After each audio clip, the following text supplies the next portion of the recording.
Okay. So, welcome everyone. My name is Ziro Alampei from Greece, from the Mediterranean Information Office. Welcome to this first of the two webinars that we are going to run, dealing with education for sustainable development and how we can use this umbrella type of education combined with wastewater treatment works for reuse or other non-conventional water resources. I will start with some housekeeping notes.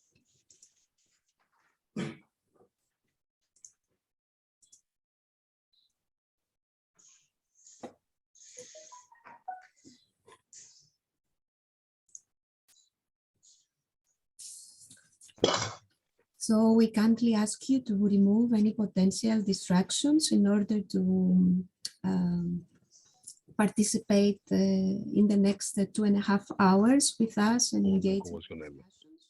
Nous vous prions donc de fermer. As well as the video of this webinar will be shared online. As you probably know already, there is a simultaneous translation throughout this webinar.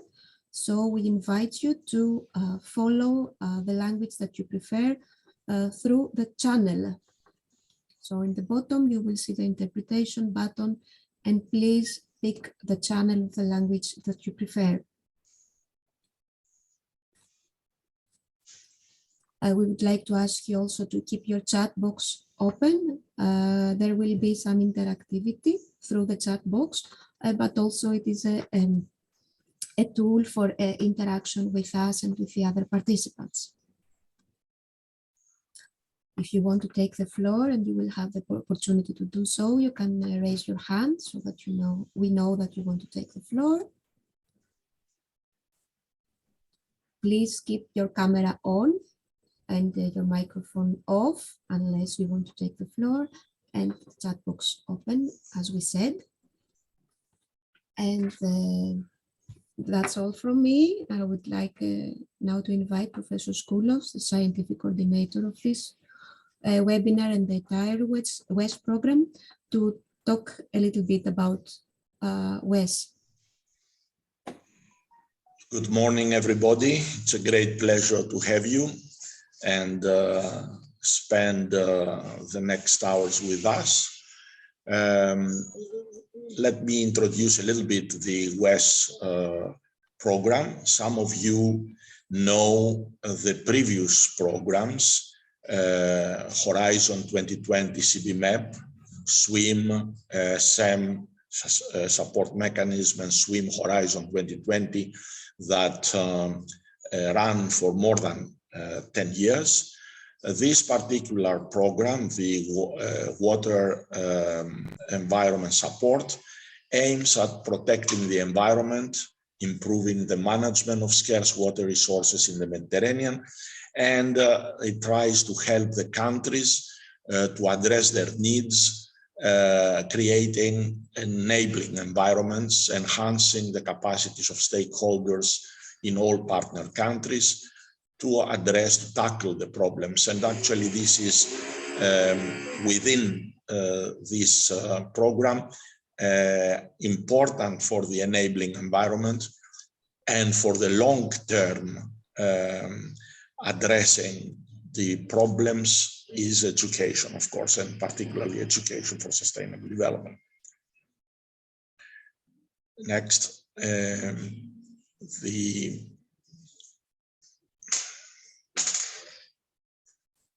next one, yes. So you see the countries participating are all the countries of non-EU countries of Middle East and North Africa, but also for some activities are the non-EU countries of the Balkan, and we do have some participants from there. It is a project of 9.5 million euros It runs for 54 months till November 23. I have the honor to be the team leader of this, and we have key experts on water, Mrs. Suzanne Taha, and environment, Mr. Anis Ismail from Jordan and Tunisia. We have communication officer and stakeholder engagement and impact expert from Egypt, Dr. Emadadli. Next. The consortium is a big one. It's led by LDK Consultants Global, with key partners, the Mediterranean Information Office for Environment, Culture and Sustainable Development, which is also responsible for this training, the Arab Network for Environment Development Network, also the Association of Cities and Regions for Sustainable Resource Management, the CIHAM, which is the Mediterranean Agronomic Institute in Bari, three big consultancies, GOPA, Rambol, and Royal Haskoning, and the Regional Activity Center of the United Nations Environment Program in Barcelona. Next. We have at regional level around 20 activities, trainings, workshops, study visits, webinars, and peer-to-peer exchanges. The present one is one of the regionals. And these Nous avons donc une activité régionale. In the two components on environment and on water. We have also national activities next, which are 4 activities in each country, 2 and 2, 2 water, 2 environment. And also we have national meetings. These have been unfortunately disrupted with COVID-19. These we hope that we'll manage to continue with physical meetings where we bring all stakeholders, and these are fora where we can discuss different types of activities, both the ones under WES, but also from other EU-supported projects and beyond. Yes. What is important is that we try to monitor somehow the impact of all capacity buildings, including the ones on education. And there are either direct results, direct ways. So we expect to have evaluations. So evaluation forms will be provided also to you. We also see the commitments of the participants, at least the stated commitments, what they think that they can use based on what they have learned.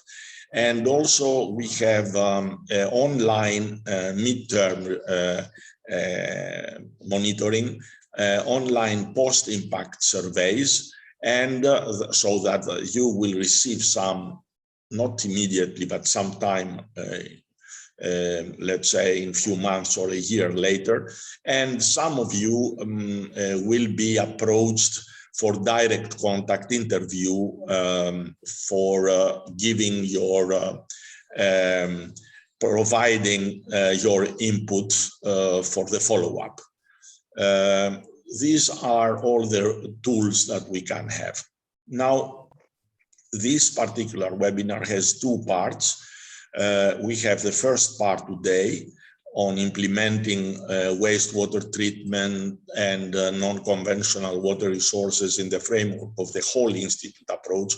So the whole institute approach will be the emphasis of today and how you bring the 2 things together. And the next one on the 9th of March will focus more on ESD methodologies with more specific proposals and exercises on non-conventional water resources, good practices and methodologies. So someone has opened his,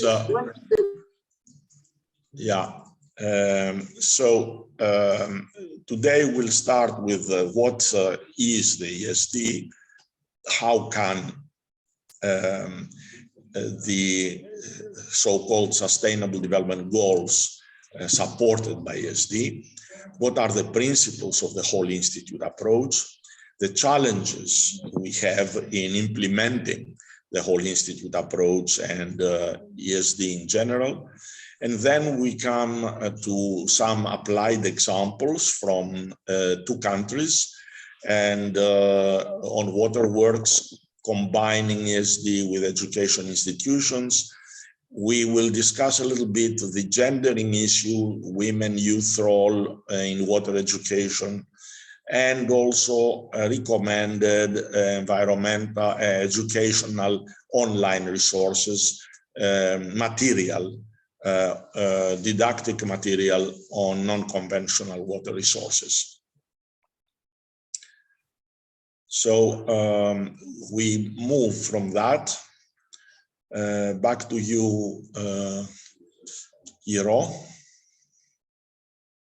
Back to me to give the floor back to you, actually, because Okay. you are the speaker for the first session. So as Professor Skoulos explained, the first session gives the overview of the whole institute approach and the education for sustainable development. So I will share my screen now. Apologies for jumping in. It's from the technical support. May I please ask the interpreters to please talk a bit louder because there's some complaints in the chat regarding the French interpretation. Thank you. Back to you. Thank you.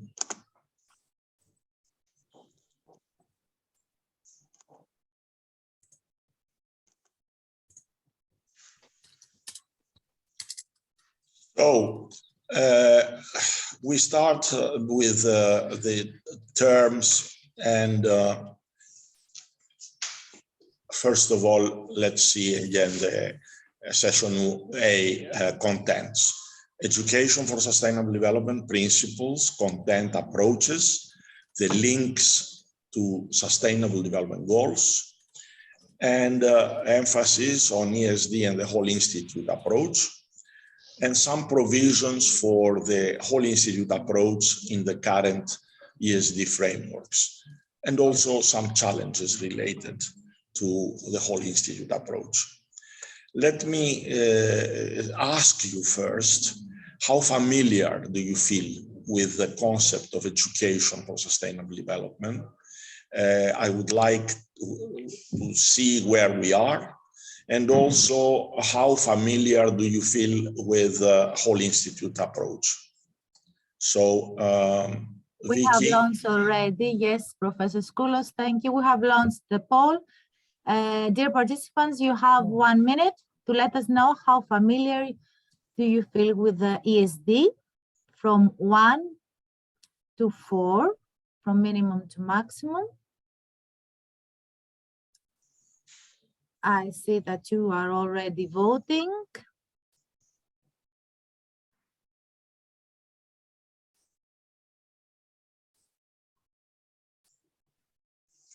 Okay. Few more seconds, please. Let's share the results now. Okay, it seems that the participants that are in the meeting now, you are somewhere in between regarding your relationship with the ESD. Okay, so this means that we have some room for improvement and lessons to learn and share among us. And one more question that will go hand in hand with this is the next one is about the term of whole institution approach. So again, we are asking you, how familiar do you feel with the concept, with the term of the whole institution approach? Please rate again from 1 to 4. Minimum stands for 1 and 4 stands for maximum.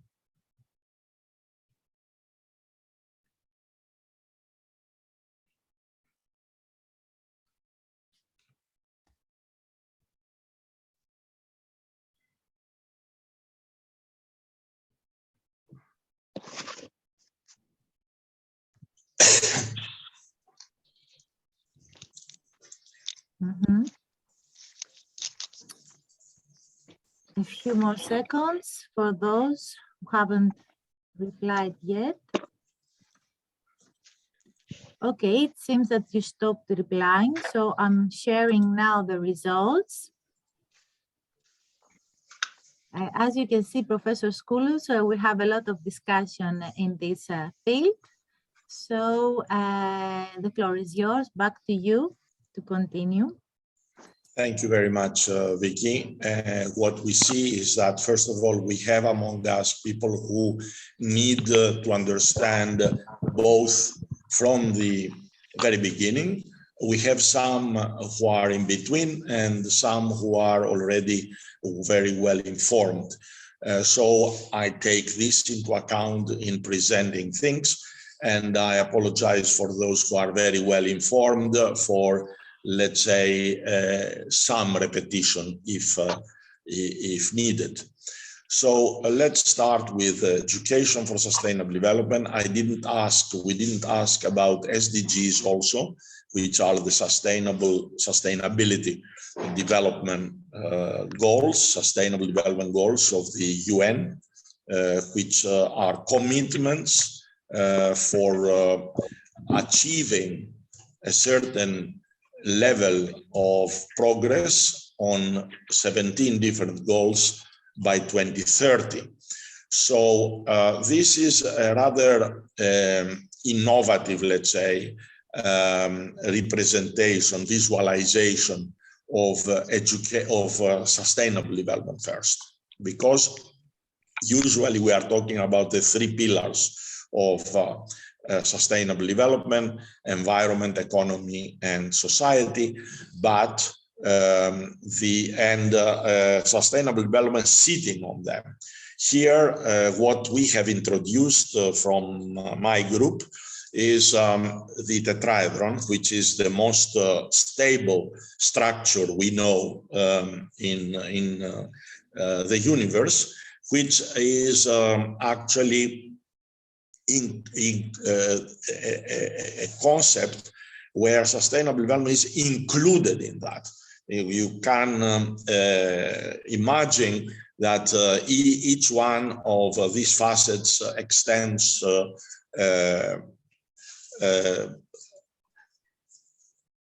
but only what is included can be considered sustainable. This means that you cannot have development and economic development without taking into account environmental and social conditions. And equally, you cannot support the society without taking economy and environment into account, and even you cannot protect the environment unless you deal also with regulating and taking into account economy and the societal needs. And who is going to do that? Who will regulate all that? Is governance. Governance extends beyond government, and it has to do with the governance also of private business or even households. Governance in institutions, particularly since we are talking about here schools and educational institutions, are also the governance of this institution. So this is very important to remember, that all of the 3 pillars facets here, become active and cooperate for sustainable development with the help of the proper governance. Now, what do we mean by governance? Governance is what we bring together. Sometimes it is oversimplification to say that, but it is also linked with management, how we deal with something. It's not the same 100% governance and management, but for this purpose, for the purpose of what we are doing now, it is not too wrong. So we are talking about tools. When we are talking about components of governance, we are discussing also tools of governance. And what are these tools? First of all is legislation, regulations, institutions, administrations. So it is the organized way in which we discharge, we deliver the operations. But this alone is not enough. We need to have the use of science and technology. Science and technology has enormously increased the carrying capacity of the systems. For example, only few decades ago, a small village discharging its effluents in the nearby river, this had as a result the total destruction of the system. Today we can have millions of people discharging, using the systems of wastewater treatment and discharging in the nearby water bodies, seas or rivers with no problem. So this is the scientific and technological tool in addressing an important issue of the environment, of the society, and of the economy. But all these technical things and regulations cannot work if the citizens do not know, if they are not informed, or they don't have the culture for something. So information, education, and particularly education for sustainable development, and the adoption of a culture, adjusting our behaviors towards the previous, towards environment, society, and economy is very important. And here is where we work today. Again, we need to see it all as a double, as an hexahedron. And this is how we see it. We see the governance in the interface, the society, social cohesion, responsible economy, environmental protection are supported by education for sustainable development, by effective institutions, and of course, by innovative technologies. If we come now to see what is the content of education for sustainable development, we need to put the education out. And in this way, still in the education, we need to touch upon society, economy, environment. How? Again, by strengthening also understanding of science and technology, but also strengthening or changing the institutions and the so-called prevailing culture. What we are talking about here in our today's webinar is the need to strengthen promote a new water culture. And these are areas where we need efforts. We need efforts because many of us have either limited knowledge or limited understanding of the importance of water scarcity, of water vulnerabilities, all these kind of things.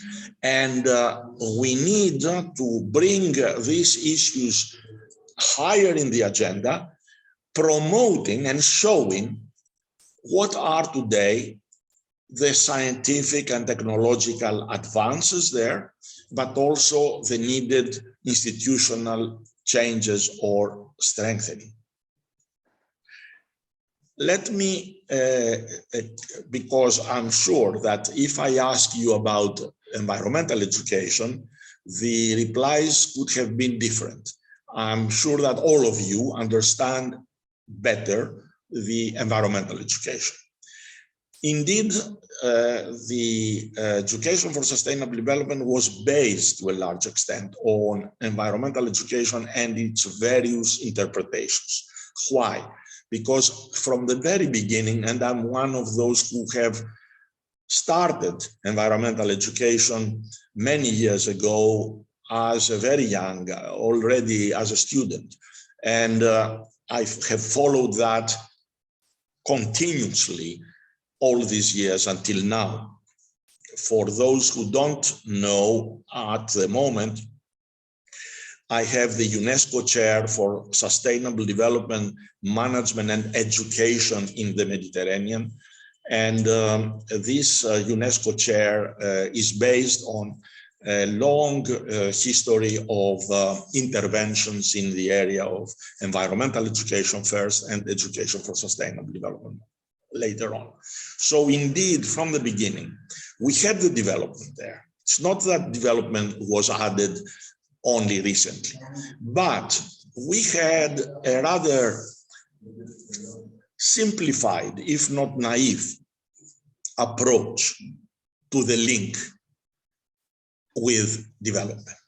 We assumed that from the moment that we care about the environment, here, let's say I represent it as the soil, we had the idea that from the moment we take care of the environment, then the development that is going to be based on this protected environment could have been like a healthy tree, something that grows nourished on a very healthy environment, so it will produce its fruits to be distributed and everything will be okay. So the development in this original idea is directly linked, a good development is directly linked to a good environment. However, we know that you may have a healthy tree and your neighbor is jealous or has no tree and comes and steals your fruits or cuts your tree. And therefore, you have to see that the emphasis needs to be on the development itself, taking into account the environment, but also other aspects of development. So the caring of the environment is not, it is a necessary, but not able condition. Is not everything. So here in ESD, the emphasis is on development. So we need to care about the environment. The attention of the environment is there. But at the same time, we need to take care about pruning the tree.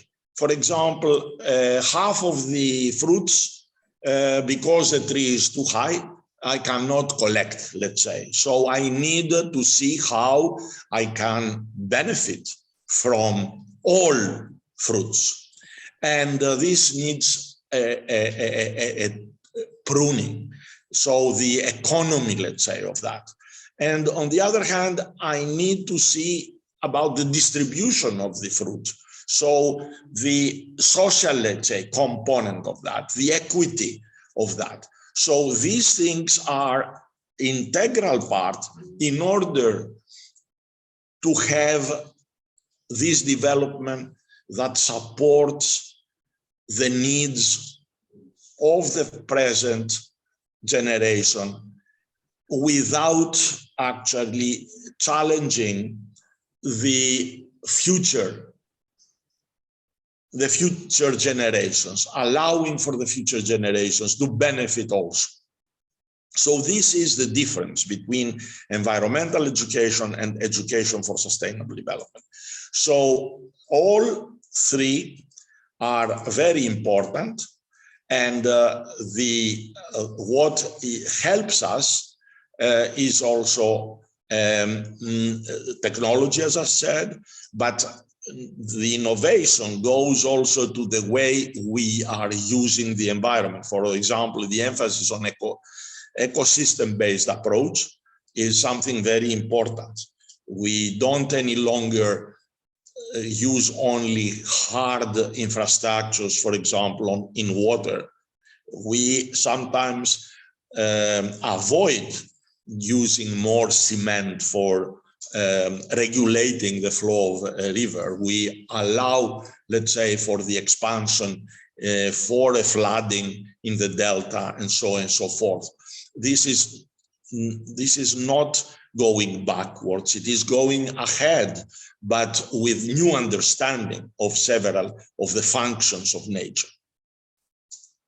So one of the things I would like to invite, let's say, few of you who may wish to take the floor, to say in which way, first of all, ESD is introduced in the country or in the region or whatever, in even organization, school, but mostly, let's say, at country level.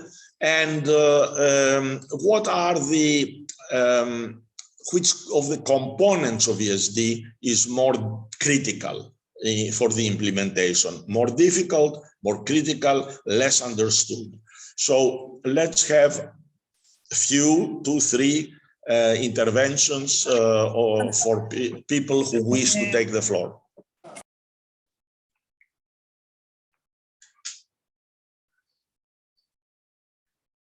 Do you see, Iro, the people, because I have some problem in seeing them from here?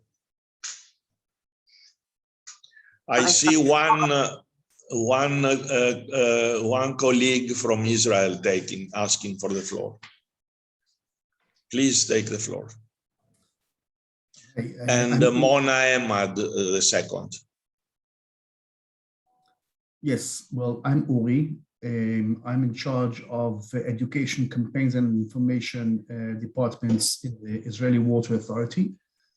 I think one of the main important things is really education.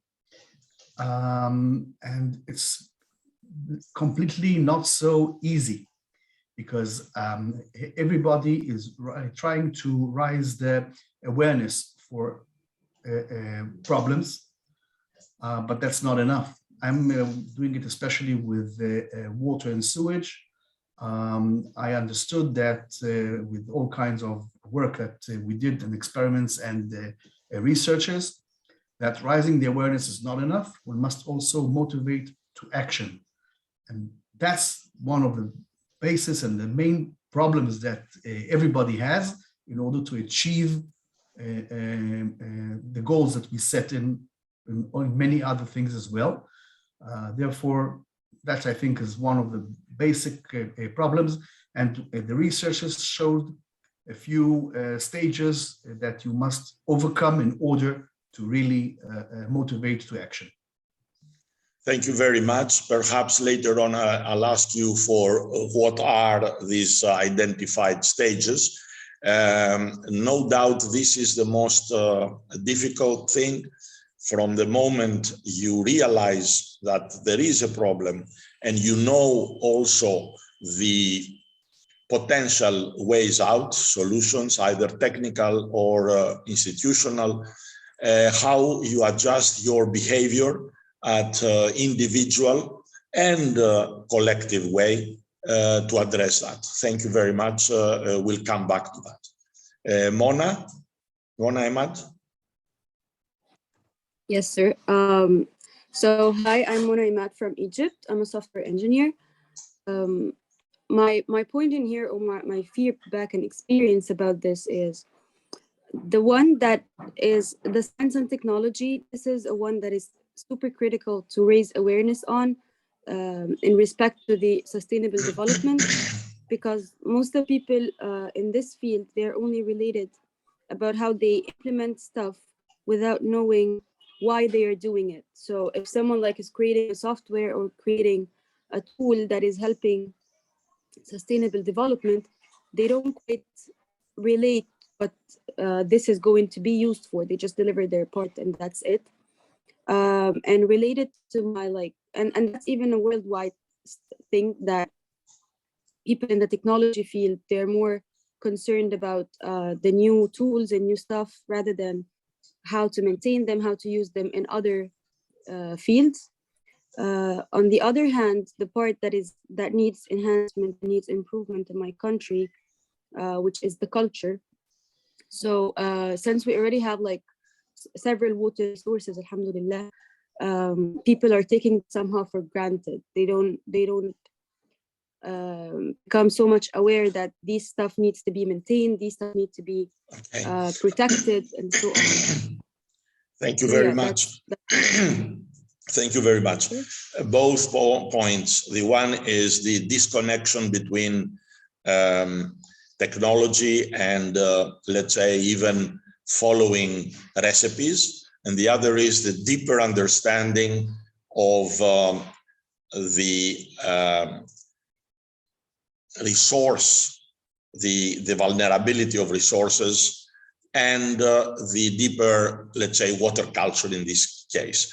Let me have two more maximum, Zineb and then Habib. Good morning, everybody. I am Zineb Zawi from Morocco, and I'm really glad to be among these great staff talking about sustainable development. For me, the most critical situation or to implement, especially related to mentalities, behaviors, and culture, the implementation of the role of the institutions in general, and schools in particular, seems really very important in terms of renewing the new generations thinking about sustainable development, how to protect resources for the future years coming. We need also to promote new practices, new good practices to protect our resources and to protect our children and youth for the future. Thank you very much. Thank you very much. And Habib the next one. Good morning. Ben Mubarak. How are you? Is my voice clear? Is it yes. Clear? Okay, thank you. Good morning, everybody. Just briefly, I would like to raise that the components of environment and institution nowadays are the most critical. The last and least events show that both components can be a source of corruption, for example. It can be a source of fortune, for richness, but unfortunately, due to local and foreign influences, we discovered that environment can be a source of corruption. For example, Tunisia has received thousands of tons of critical waste products that came from the of a neighbor country, and only yesterday they started to give it back to the initial country. So when the institutions are not in well emphasis with environment, there can be very big problems. Thank you. Thank you very much, Habib. One more we'll take from Palestine. Nureddin. Hello, everyone. Good morning. Thank you very much for the good information about ESD.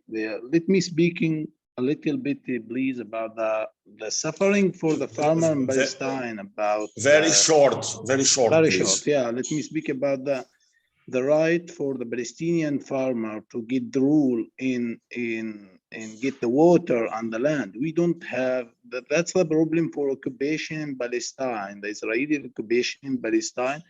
They didn't allow the farmer to get the water and to use the land.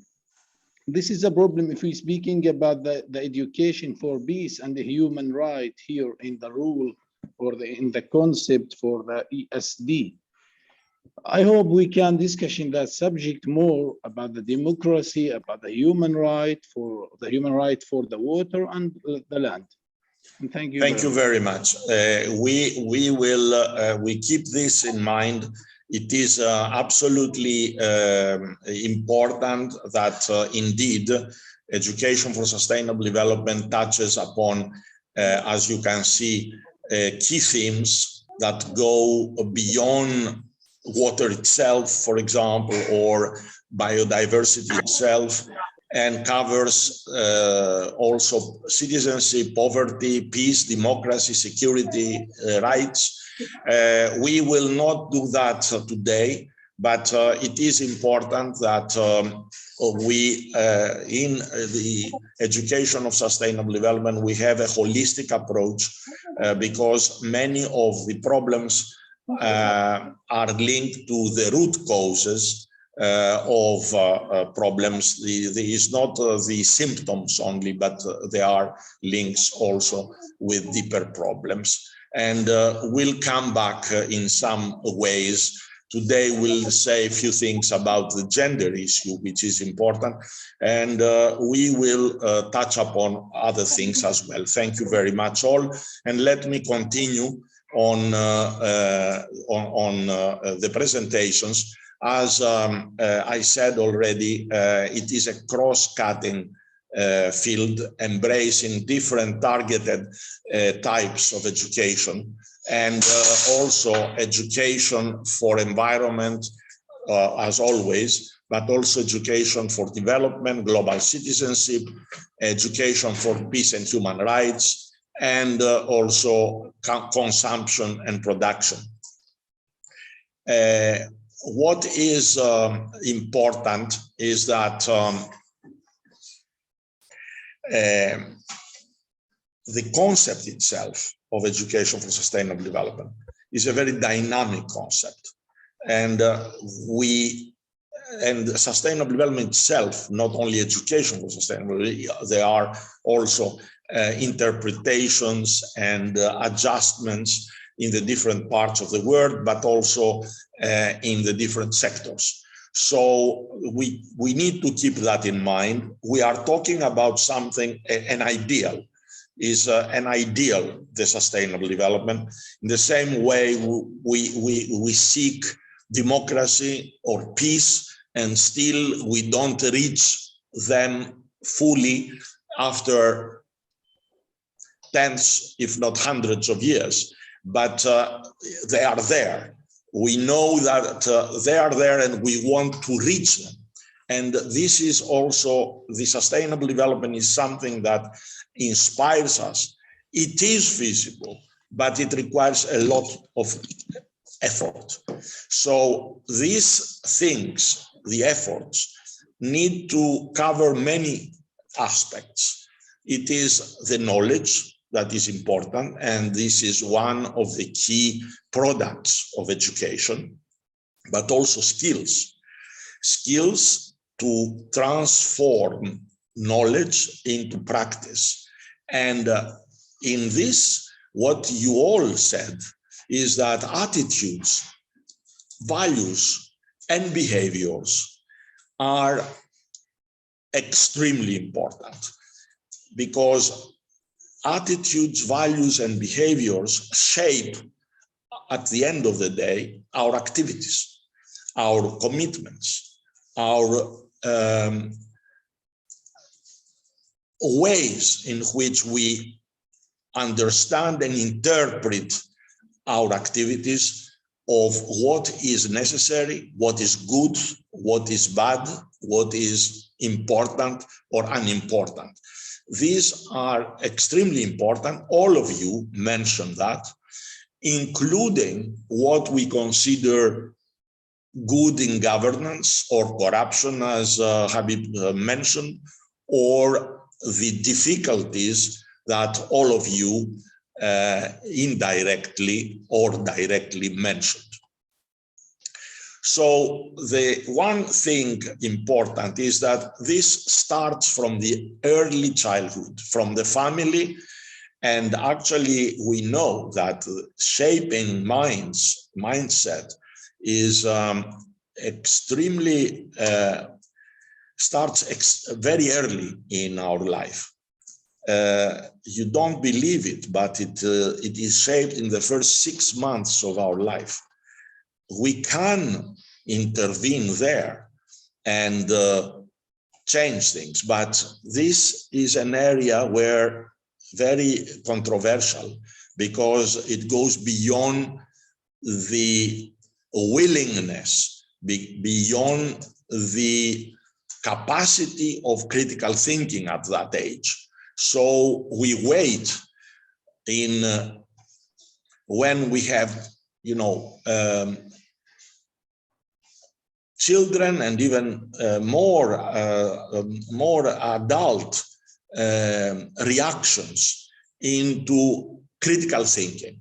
So this is something that is very important to start in early childhood, but keep it as a lifelong learning approach, and create supportive learning environments where the school, or rather the institution, because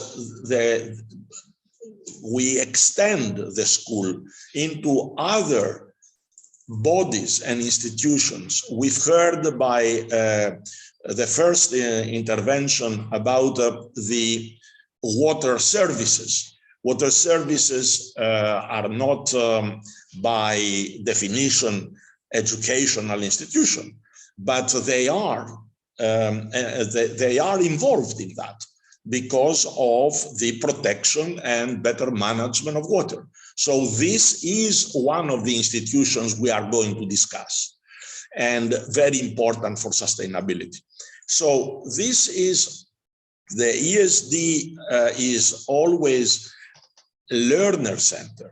Learner is a student or a consumer, and is engaging.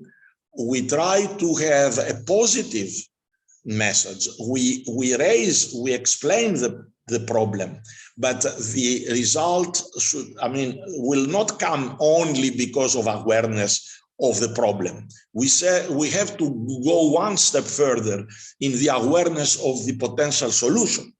And this is a real life experience. It needs to be linked with a real life experience.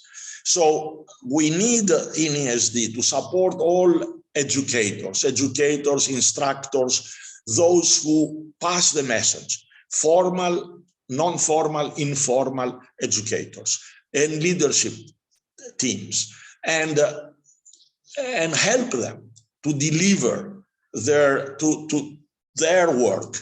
And also collaboration is very important. Partnerships are very important. Partnerships of both sides of those who pass the message and those who receive the message. We need to have this wider community involved and the youth involved, but in a meaningful way, not just as a receiver, in a way in which they co-create the message, co-create the reaction. And this requires competences for learners, competences for all kinds of educations, founded also on policies. We need, you see, this is the difficulty that all of you mentioned. We need the right mix of policies, of messages, and of targeted groups to work together. So let me have one more poll, but very quick, please. Let's have Vicky.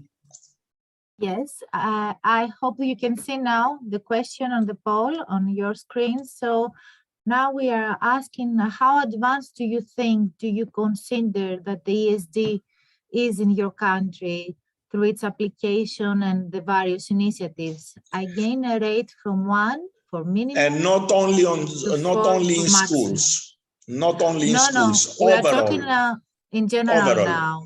Overall, Yes. in institutions, in in adult learning, in vocational learning, in informal settings, as a whole.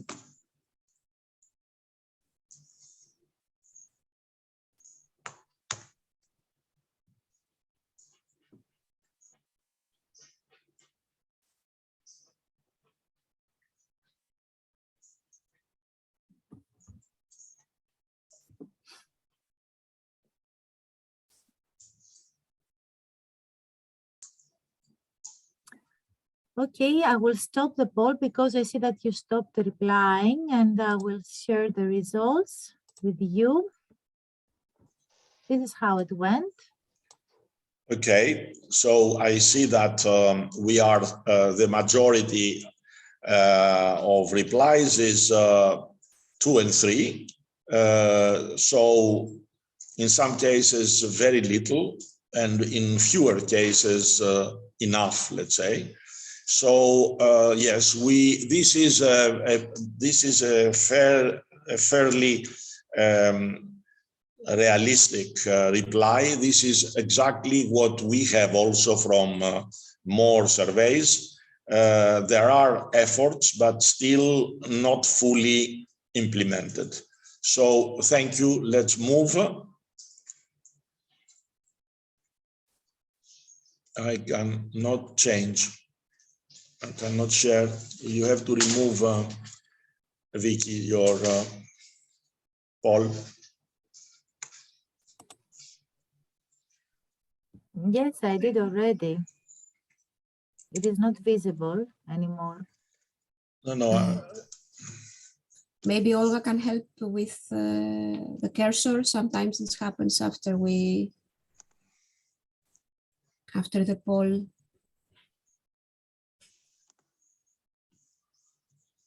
Sorry for this.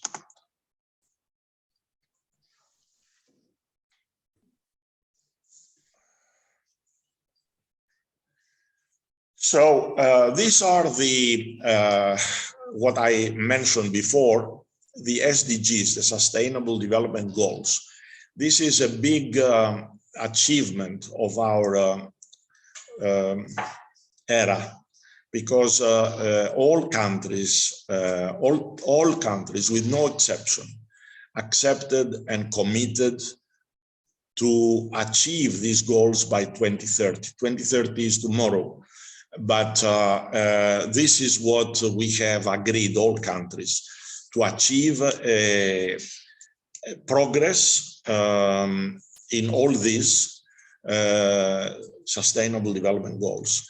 Goal number 4 is on education, quality education, and 4.7 is on education for sustainable development. Imagine that we have 169 targets, let's say, goals, which is very ambitious, and but there is honest effort by nearly all countries to achieve as much as possible for that. So what is important for all of us to understand is that education for sustainable development, because we are talking about the sustainable development goals, is not part of 4 only. It is part of all, because there is nothing that can be achieved, let's say in gender, without education. Nothing on sustainable cities and communities or life below water, aquatic biodiversity, or terrestrial biodiversity 15, or climate action 13, without education. Or peace, or justice, or good health, we know about COVID, or hunger.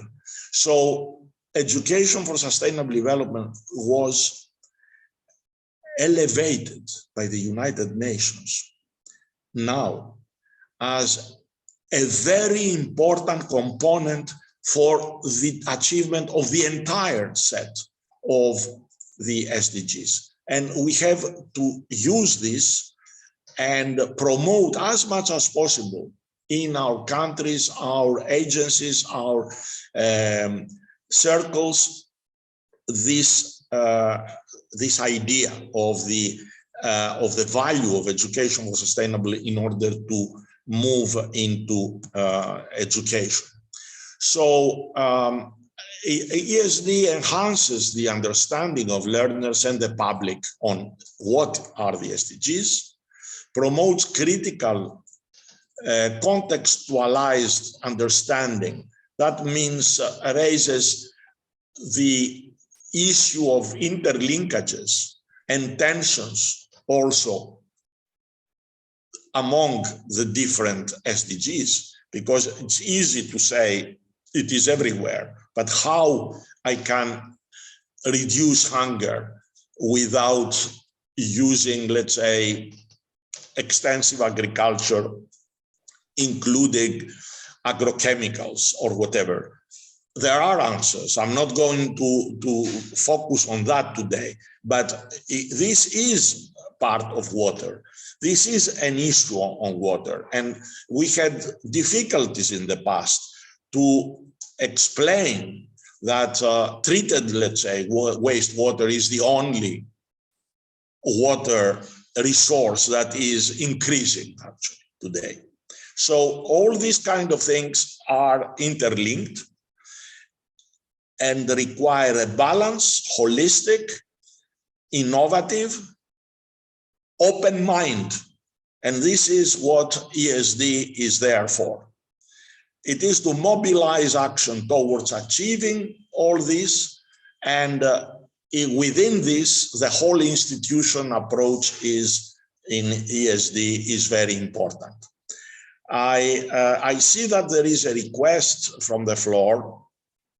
Let me move one step further, and then I come to the request. I cannot, I don't know what is going on. I cannot change from here. Okay. I will skip that question because unless we can have it in 5 minutes, not more, about the whole institute approach, to write a few key words. And I see this from Hasna, the request for the floor. Yes, Hasna. In between, please reply to that. Merci. Yes, please. Oui, merci beaucoup. C'est Hasna Chihabi du Maroc. Hello, Hasna Chihabi, Morocco, head of a service of an educational program within the Department of Sustainable Development. I'd like to thank all the organizers that are behind this webinar that we're having. We are dealing with major challenges. We know that water stress is a fundamental problem for many regions that put a stop, that obstaculates the sustainable development and can become a threat, a safety and security threat for some countries. I'd like to go back to what you said about the messages. You talked about activities, awareness building activities, support activities with all the children of school age, and all the awareness building actions will support what you're saying are not sufficient. We need a new concept in order to show children, to make presentations to children. For instance, we should try to imagine alternative approaches, such as, for instance, in schools, a system for the reuse of water, or for the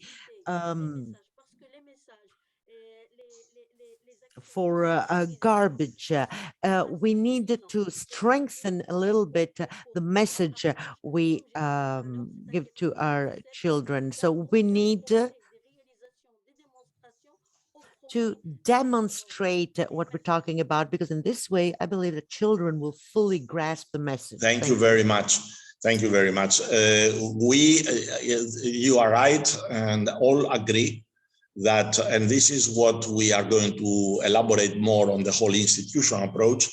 We need to walk the talk. We need to show in the school and around the school how we can approach sustainability. And this is what the whole institutional approach is. I come to that, and thank you for this, because it links very much to what I'm going to say. So, Vicky, do we have replies? Yes, we do have actually some very interesting ones. They talk about institutional collaboration and update of institutions and laws, raise awareness through school subjects and extracurricular activities, integration of sustainability in any type of educational institution, good governance. I think another colleague mentioned that we need to speak about mission and vision, cross-curricular approaches, all involved in the school, student, teachers, administration, parents. Fine. So we have already the elements. So many of you have already grasped the idea. Let me make it more clear to everybody. We are talking about a whole institutions or institute approach.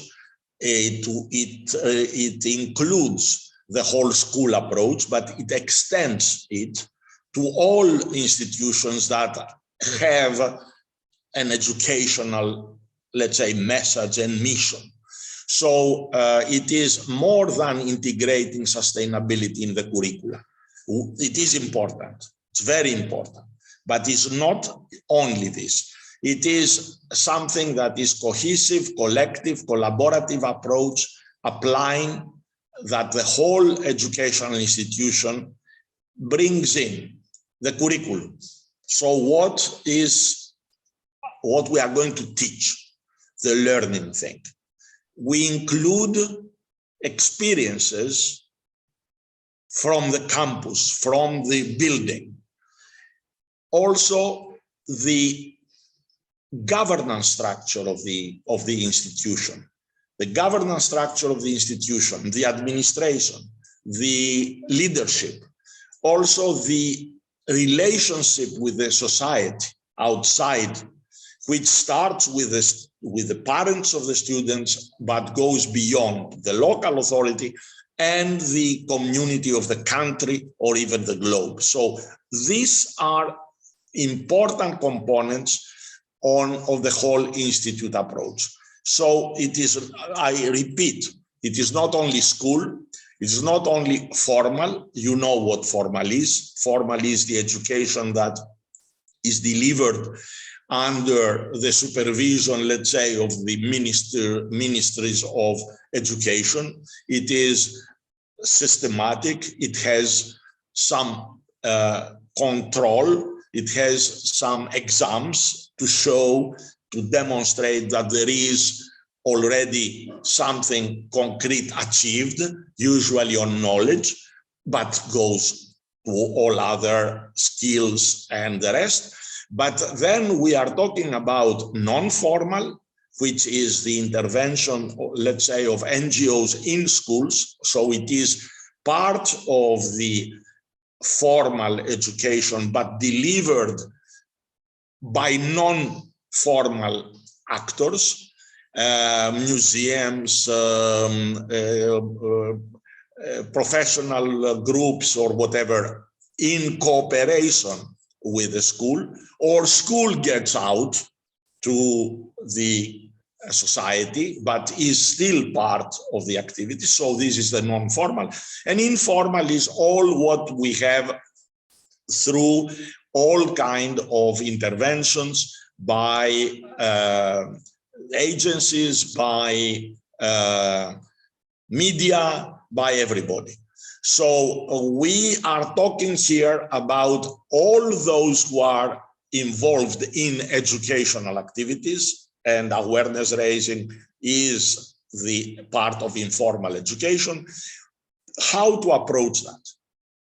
The key idea is to link the education, the content, the curriculum, with the methodologies, centered, learner-centered and the rest, the culture that we have around, the relationship of the institution with the society, and very important, to make the institution a showcase of sustainable development. You don't need to have very elaborate, of course, if you have, is better, elaborate, let's say, systems for water recycling, using, let's say, gray water in flushing the toilet, or energy saving, and so on and so forth, and garden with where you can demonstrate, let's say, artificial wetlands or whatever. There is no limit. The sky is the limit of what you can do there. But even with limited means, you can demonstrate that you take care, starting from reducing the leakages in the system, in the supply system or whatever. So all this is how you interpret, how you attract the attention of learners on specific things that you demonstrate, using the right colors, using the right ways of whatever you can demonstrate that there is a care there. So this is the combination of that is the key. I put it again in a tetrahedron, because somewhere the message can be stronger than the paradigm, or the mix is again necessary. We need to have all of that.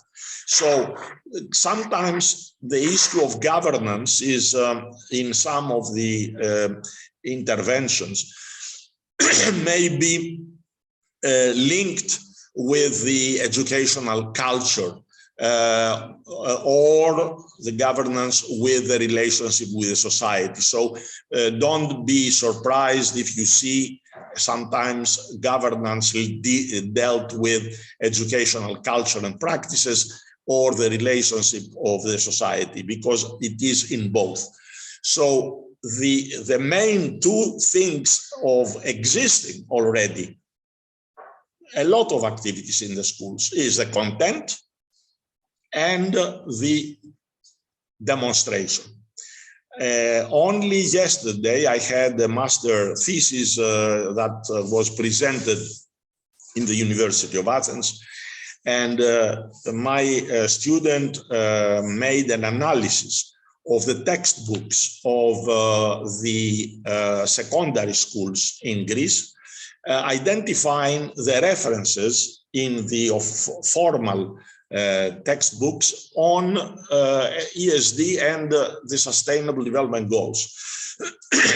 I can tell you that in the textbook of physics, there are some 60 references, but not enough, not explaining enough about the different aspects of ESD. In the chemistry books, there were more, still need a lot. What this shows that now we are in a phase of creating new textbooks. So there is a need to strengthen the message already in textbooks, and this is accompanied with books for the educators. So definitely we need to strengthen a lot the message there, because we need to reach and bring not only the, let's say, most enlightened people as educators in this, but reach everybody. Then when we come to analysis of where we have infrastructures and premises that actually demonstrate the effort towards sustainability, we are even less advanced. So there is a lot of room, despite the efforts of thousands of educators, still we are lagging behind. And definitely in the relationship with the society and in building the culture we were talking about, there is a lot of more effort that is needed, but we know the direction. So the whole institute approach, if we understand it fully, if we conceptualize the approach, is very helpful, because it brings the balance of all these four, and sometimes this balance actually is what is missing. So when I'm talking about the curriculum, we need in the textbooks, in the messages, in each one of the lectures, to integrate important components about culture, about governance, institutions, innovation, science, and technology. We need to follow this through the so-called declared, but also the so-called hidden or secret program of the school. Schools may have or not, sometimes they don't even realize that there is a hidden educational program and practice behind, but this is felt by the students. So this we need to see, to analyze how the school behaves to the children and their parents, and see that this behavior emanates the right culture. And this is very, very important and difficult, but it requires honesty and also some kind of freedom to do that. So the developing of competences of students over and the overall and balanced, so to include with the competences critical attitudes to quality of life, production and consumption. You know how important is this? For example, production and consumption is linked with fashion, is linked with symbols of success. In the past, in the schools, we had uniform. It was not for other reasons. It was to equalize the different persons, not to push them in order to, put too much effort in how they look like. So this, now we are talking about freedom and all these kind of things. We are rethinking some of these things because it is a matter of symbols of success, what we try actually to have as foundations of attitudes. So it is important to work also in this area. Then, and you know that the main competences for learners are four, is to learn to be, so to be well with itself, himself, herself, to work with others, actually very important this. Also, it is very important to work, to act at the end of the day, but also the knowledge. However, the knowledge here is to learn how to learn, to teach students how to learn. So these are important components of the competences that are linked with the overall attitude and therefore the education for sustainable development. So all these are together important components, and of course here we cannot get in depth in each one of them. We may come back again on that. So the educational culture and practice and methodologies is linked also with the teachers' competences, with the educator competences. These education competences require that it is the teacher has an understanding, a systemic approach, a systemic thinking, and also to know that what a teaching is transformative. So this requires also envisioning the future, so and the change. So these are in the teacher competences and lifelong learning, the variety in educational techniques and methods, on which we will discuss also in the next webinar, the research and experimentation as part of the educational paradigm, and the wider culture that generally integrates the principles and methods of ESD. So it is important, this second part, in the institute, of the whole institute approach. So one, we said the message. Second is the methods in which we deliver the teaching. Third is the governance and internal processes and external relationships, openness to the society, cooperation with NGOs, CSOs, but also the role of the direction, the transparent decision making, the developing and implementation of quality criteria. The quality criteria are the ones that the ministries impose, but also some additional criteria that each school may set. So these are important components linked with the democratic processes, the gender equity, the accountability at individual and collective layer. And fourth, very important, as I said before, is the showcase of the institution.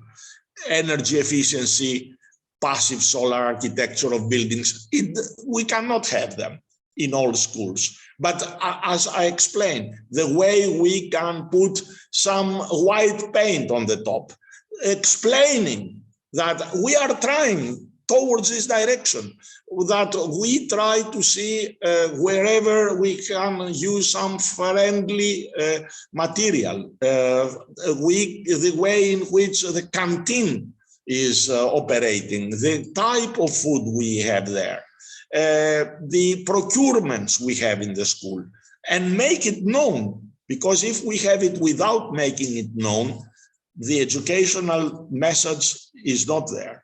The economy in water, the use of non-conventional water resources.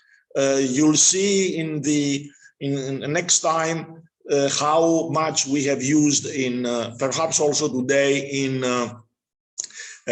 rainwater harvesting linked with the schools. All these kind of things. So now let's go a little bit on the next poll.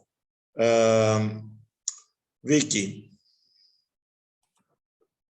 Yes, this is a very straightforward question. Very quickly, you have a minute to let us know if your organization or school or university or institution has some kind of approach following the whole institution approach.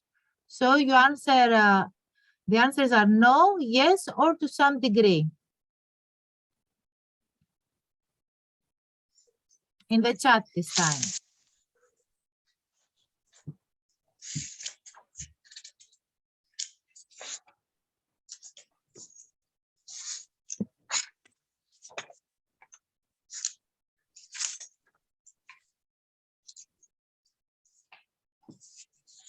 It is very promising that most of you have replied so far to some degree, and yes, only one no. So it seems that we are on the good track.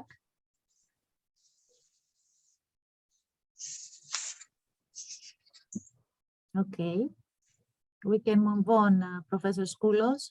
Thank you. Because we are running out of time, actually. I know. So very quickly, I will give some provisions that are now in all around, and we can benefit from them. So you know that we are in the ESD for 2030 period of UNESCO. And so learning environments where a learner learn what they live and live what they learn. And these are the learning content and pedagogies in line with SDGs. Governance and cultures are aligned with SD, democratic bottom-up decision-making. Facilities and operations that embody sustainability principles. Cooperation with community, as I said, and education policy makers. Here we need to include not only educators, but the public administration, the evaluators, the inspectors. All this quality system of education needs to be ESD, and this has to be done at the level of ministries. And we have to pass this message, those of you who are from ministries here, to pass this message, how we can link the formal quality provisions of education with education for sustainable development and the SDGs. As I said before, ESD should walk the talk in management, operations, and learning institutions. The whole system, the holistic approach is very important, is not only is mindset, systemic thinking, the opportunities have to expand to tools and resources to facilitate all stakeholders, at least all the critical stakeholders, to participate in this transformation of the institutions, not only receivers, but co-creators, and also to have the mobilization opportunities for youth to participate there. All this is important, all this is difficult, and all this is feasible. It requires consistent effort.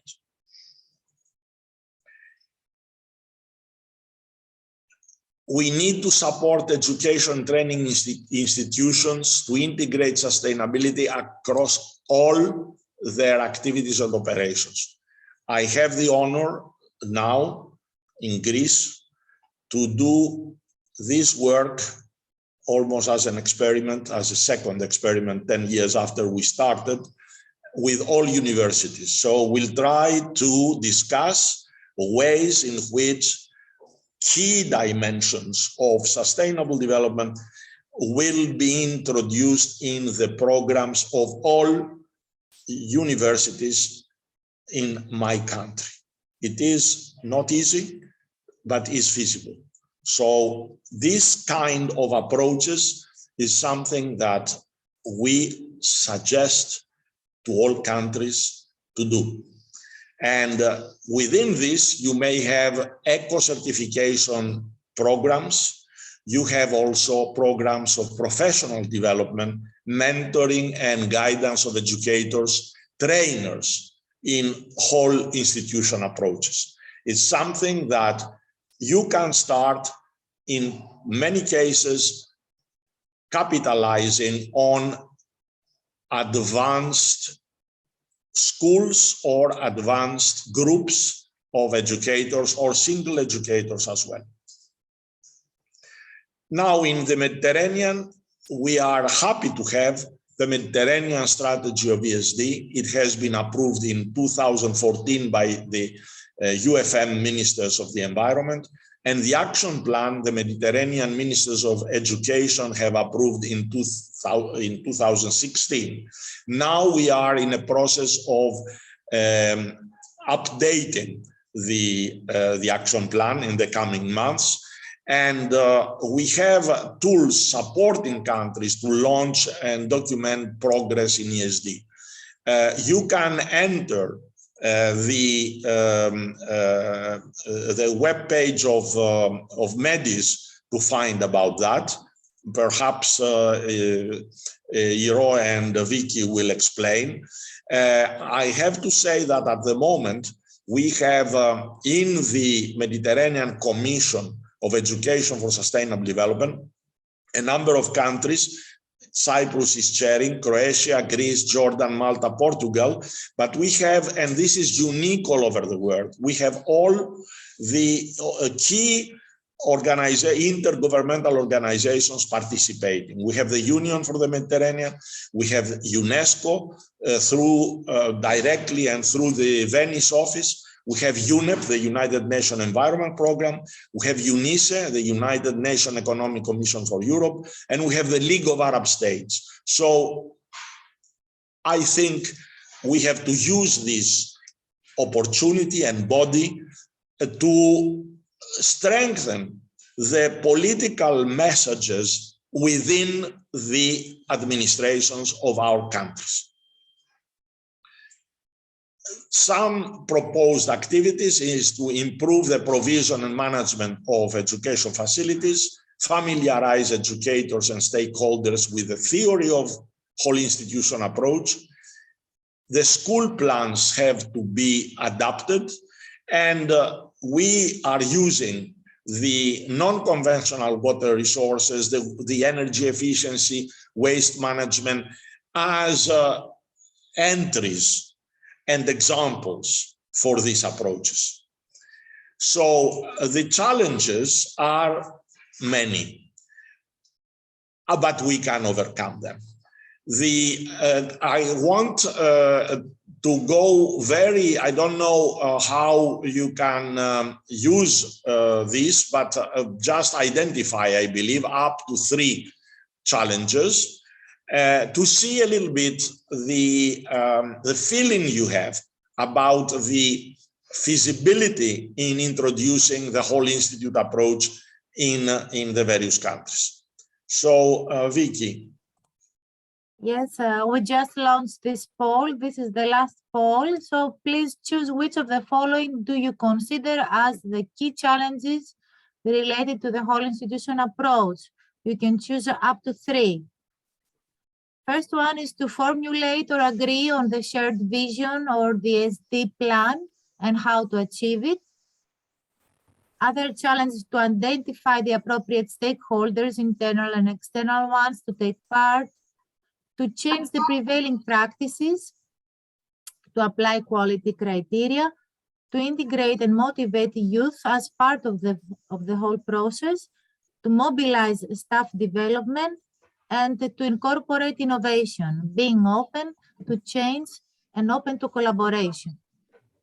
We realize that all are these challenges, all of them are valid, but let's see where you feel that you may have more difficulties.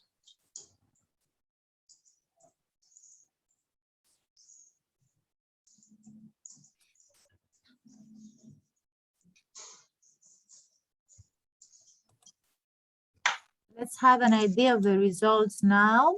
I'm sharing the results.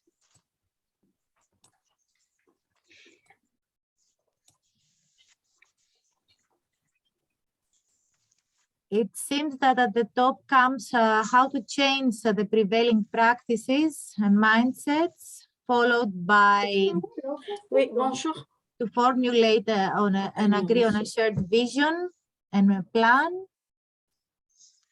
I realize that we didn't have this in French. And yes, of course, this there is why was I've read it, Professor Skoulos, in order to give a chance to the translators at least to explain. Okay, next time it's good to have in both languages this. Okay, so it is, thank you for this, because it's very clear that it is difficult actually to make the choice, because all these are challenges interlinked and interrelated. And this is what we wanted to show. But of course, the change of a prevailing practice, indeed, what we are accustomed with, what is the prevailing behavior is difficult to change, but it is necessary. Sometimes I want to clarify here, when we are talking about change, it doesn't mean that always we go for something new. You may go to something old that has been forgotten and we need to revive it. So keep that in mind. Let's move then to the next one.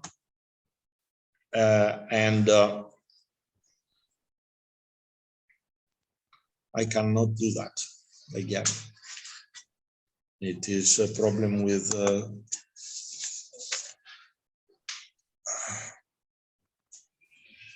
okay, so few good practices here, just as an appetizer for the next things, is to design a roadmap for gradual transformation in the institution, produce brief practical guidelines, tools for the implementation, use checklists, matrices for monitoring of the four, let's say, areas of concern, key competences for educators, at the same time, trainings and capacity buildings, capitalizing on experience gained from different projects, bringing in non-formal also examples or from other schools, create accreditation schemes, a set of quality criteria for formal, non-formal, informal sectors.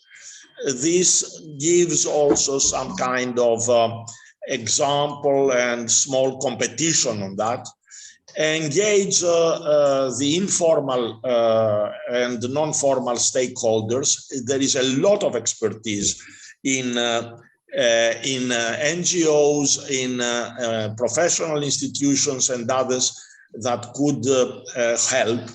Ensure that policies are there in place, and some of them need to be a little bit adjusted, not necessarily unroot and plant a new policy, but adjust in existing policies that are a little bit not used or forgotten. So I think that I have to stop here. I would like to thank you for your attention here, and I ask Iro to take over and introduce the next issue.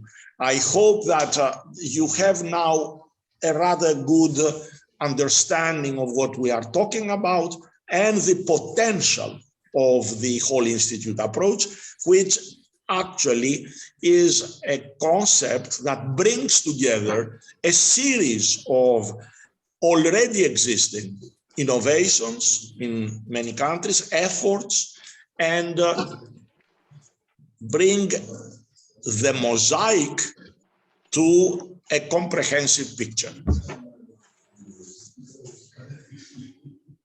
Thank you, Professor Skoulos. Thanks everyone for the participation so far.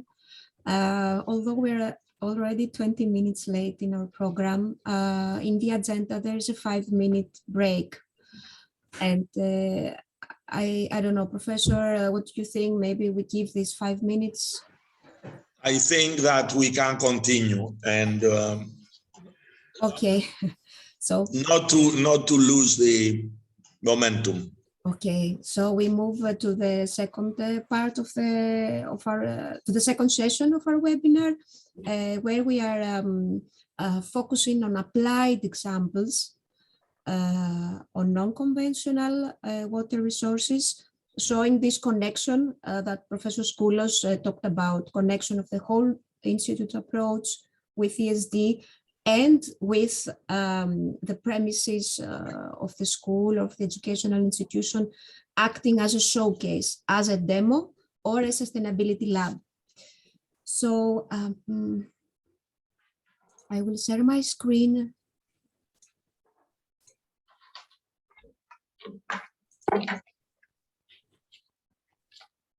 I see already a hand of Hasna wanted to take the floor, but please, Hasna, give us some time to proceed in the program, and you will have the chance to comment. Oui, oui, merci. Donc, oui, si vous permettez, je reviens juste vers la dernière intervention de l'intervenant. Yes, allow me to go back to the very last intervention. Est-ce que vous m'entendez? Can you hear me? Vous m'entendez? Can you hear me? Oui, oui. Donc, je reviens juste vers la dernière As I was saying, intervention. let me go back Concernant to the last intervention. Parce que là, j'entends Ah oui, mais il faut arrêter le micro, mesdames. Si vous avez choisi l'interprétation anglaise, d'accord, oui, oui. Oui, c'est vrai. Ça marche. Donc, je reviens là juste vers la dernière intervention. As I was saying, I'm going back to what has been just said in relation to education within the school establishment. Now, we do have the pedagogical staff. C'est-à-dire un enseignant. Donc, un enseignant, dont sa mission est dédiée à l'éducation et à l'apprentissage. Whose mission is education and training. So for him or her, any action, awareness building, pour la promotion de l'éducation à l'environnement au développement durable, c'est une surcharge parce que sa mission est dédiée à l'apprentissage et à l'éducation. Sustainable development is an added task. Let us not forget that teachers and professors, they are there, they have a workload, they have a curriculum to work with. So yes, we do have to consider that everything we do is going to be an added workload. Maybe we need some kind of eco-animator that will work on awareness building. We cannot rely on teachers or added to teachers. non, vers une chose importante, pas uniquement l'animation, It mais is not aussi le only renforcement animation, des but it's capacités des also éco animateurs, et avec surtout avec capacity des formations building qui sont thématiques, through c'est-à-dire thématiques, la réutilisation training, des eaux usées, la gestion thematic des eaux, training, for par instance, exemple, focusing on aussi water donc des management, on opérations ou des reuse of actions pour wastewater, lutter contre le changement climatique, des opérations fight ou des against the actions climate pour la change, préservation de la biodiversité, donc protection of on est biodiversity. plusieurs. Et là, So je we reviens have vers une chose various importante, c'est thematics, qu'on est dans cette and assemblée, we surtout, il are faut intégrer here d'autres acteurs. Et par exemple, les acteurs que vous avez in this évoqués meeting, tout à but l'heure, we qui sont do les need to et là, integrate on other peut évoquer actors. même l'association des parents au sein des établissements Even, for scolaires, qui instance, peut jouer un rôle parent-teacher primordial pour associations, la because promotion et parents même le renforcement can de l'éducation play à a role l'environnement et in développement durable. promoting Et là, this je reviens type vers of une chose education. importante, c'est Let me go pourquoi ne back to pas plaider something pour un écolabel important. au sein We des have établissements to scolaires. C'est work vrai que dans also les in order to establish institutions, an les eco institutions label hôtelières, on for trouve donc schools. un label We have qui est seen la clé that verte. Et là, for pourquoi ne hotels. pas We plaider should do pour that un also label, for un schools. éco-label qui est la plume verte ou le stylo vert. Et merci. Thank you. Hasna, we are a little bit late to comment on all, but all what you said is one possible approach. There is a need of the efforts of introducing ESD in our schooling systems. And there are difficulties. The ideal approach is that all teachers, and this is when the teachers are themselves educated, have the necessary understanding of ESD, of what ESD asks for, both the knowledge and the attitude. It needs to be introduced in every different lesson we have. We don't need to have an additional thing, not even an additional load. We are not talking about adding more hours. In this particular moment, perhaps we need to have all what you mentioned, and we have to use also inspired, enlightened parents and others to help. But the long-term approach that we have to start is to give the competences in all our educators and all our textbooks. We don't write a different textbook on chemistry. In chemistry, when we are talking about CO2, or when we are talking about specific substances, we actually give examples from that. And this can be done in all lessons, from literature to whatever. So this is the prevailing approach now. The whole institute approach is a tool to do that, not only through the curriculum, but also with the other things we mentioned before. And it is very important for this transition period, for the coming, let's say, 5 years or up to 2030. By that time, we hope that through the education of educators, we can have enough elements for everybody to adjust his or her teachings towards this direction. I don't take more time. I know that everybody wants to take the floor, but let's allow to have the rest of the program and try to keep the notes at the end, and we'll see how perhaps we can add another session, a third session in our series for dialogue. So let's go back to Iro and ask for the continuation, then we come back Thank you, Professor. So I think everyone can see my screen. So why have a project on non-conventional water resources in the Mediterranean islands and coastal areas? Because they're water-stressed areas, as we all know, receiving pressures from agriculture, as was mentioned before by one of you, as well as tourism. Because climate change increases these pressures with the extreme weather phenomena, floods and drought that are prevailing in the region. Because the island local communities and the coastal local communities, since many decades or centuries, because they were deprived of water, they deeply value the water. Because this method, non-conventional water resources, actually is a century old and people are accustomed to using it.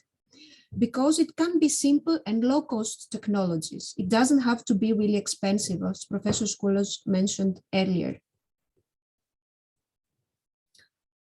So here are the countries where the project non-conventional water resources ran for a decade. We have Greece with 29 islands, and we have Cyprus, the 2 islands of Malta, and Sardinia from Italy. So the approach in this project was to create a multi-stakeholder partnership, combining local authorities, the private sector, NGOs, and the activities had to do with the demonstration, waterworks that were applied in public buildings, the capacity building of technical staff that could then apply themselves these non-conventional water resources technologies, the awareness of the public, and targeted educational interventions in schools and teachers. And this is the main role for our organization, MIO and MEDS. So the approach was to advance the non-conventional water resources. Mainly we're talking about rainwater harvesting and greywater reuse in these communities as a cost-effective method to locally increase water availability, to sensitize the users of the building and the public, and to adapt to climate change. So the applications, you can see them here in the graph, had to do with installation of new or a reinstatement of older systems that were there. The applications could be very modern or very traditional. In several Mediterranean islands, as we said, this is a century-old technique. In this project, we selected public buildings and we tried to focus on the schools where this was possible. And there were site-specific solutions adapted to the local needs. So as you will see in the next slide, showing some pictures of waterworks in the various islands and countries, there was a diversity in the way that the project applied these waterworks. You can see in Koufonisi, we're talking about the restoration of an old public cistern, or in Folengadros, there was an installment of a farm cistern. In Malta, there was an application of a greywater reuse system, and so on. So there are some nature-based solutions where we use the existing systems for centuries, but cleaning and reusing them, as you can see in the Ramla Valley, but very new ones. Under Syros, for example, here is a public square. All this is, as you can see on the left-hand side, these are types of some like Legos that you bring together and you cover later on with soil, and they act as reservoirs. So you can have reservoirs of only 20, 30 centimeters in a wider area. We have used that in Syros, which is a very dry island, and then on top we have a green, actually there, a garden. And also in Iraklia, this is the cistern, a modern cistern in Iraklia that was placed in the yard of a school. The second main category of applications have to do with grey water recycling systems. For those of you that do not know what grey water is the slightly used water coming basically from the bathtub or the sink where we wash our hands. So this type of water, once treated and cleaned, can be reused easily at a low cost. Of course, not for drinking or cooking, but especially for irrigation, for irrigating or watering our gardens. And also for flushing the toilet. Of course, for flushing our toilets, yes, a main use is this one. And these are some application of such works in Malta and in Cyprus. And I think we have with us Arabella, who will talk about the application in Cyprus of this grey water reuse system, and Marvik from Malta. So coming to the education and awareness activities, there were many educational materials that were country specific. So we had printed packages, video games, production of posters, and so on. There were many teacher trainings that were always run in cooperation with the education authorities.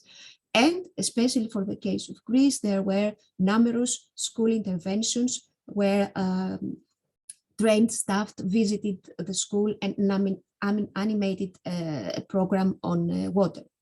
There were software education initiatives, the trainings of the technicians, public events, and the communication campaigns running in parallel with the program.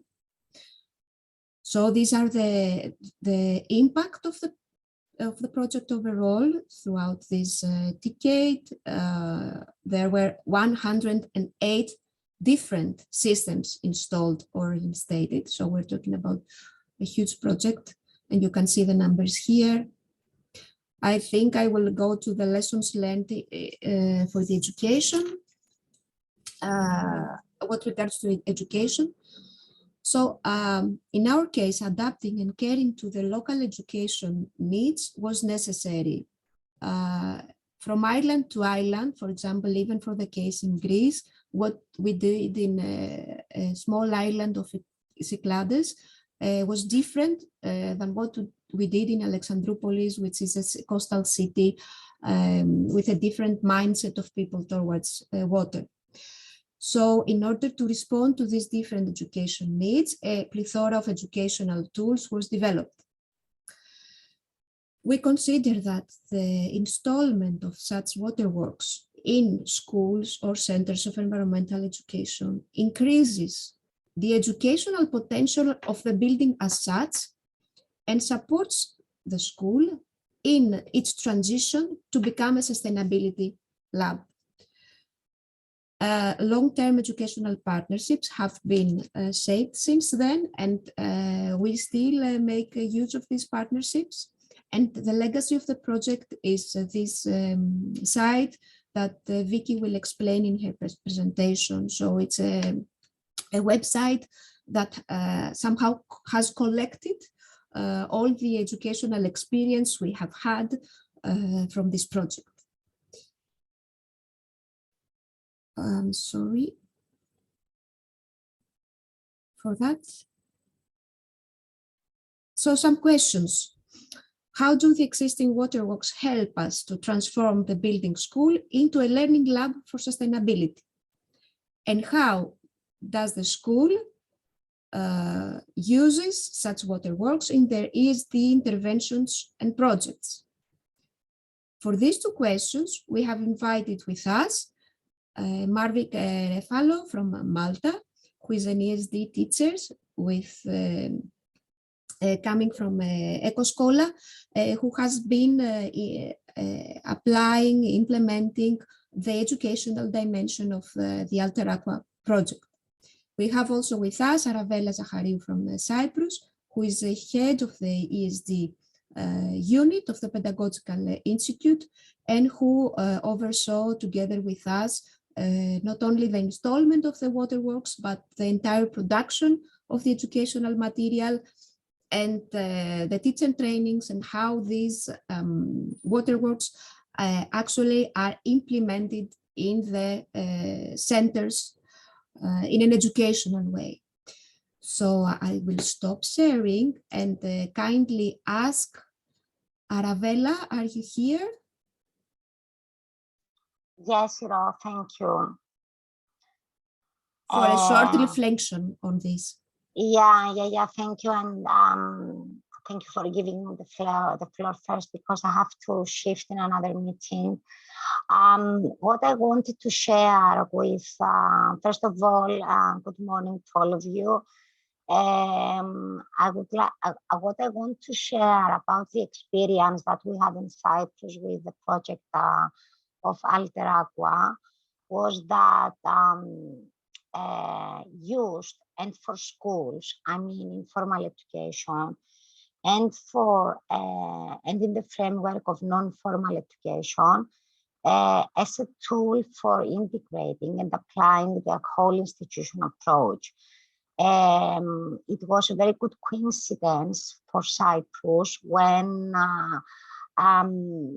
we introduced Alter Aqua in Cyprus, because we are in the process for reforming our educational system based on whole institution approach and whole school approach, of course. So the program of Alter Aqua operated for us as a very good opportunity to see how we can apply all these opportunities that program gave to us, and by the educational activities that published within the educational kit that prepared, and also with the intervention of these holistic interventions that applied in schools and in environmental educational center, I facilitated us to reorient our work to more, live experiences regarding water restoration and conservation. I would like to note that in Cyprus we did 12 interventions, 9 interventions in schools from primary and secondary education, where we applied systems of conventional systems of water systems. And the interesting part was that they connected with the holistic interventions that we applied in environmental education centers. I would like to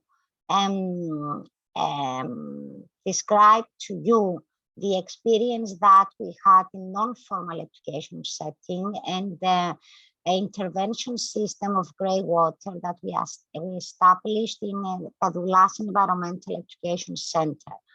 I'm just mentioning this example because in Padoulas Environmental Center, we applied a holistic intervention regarding the restoration of water. It wasn't just the recycling of water, the grey water, but also establishing the system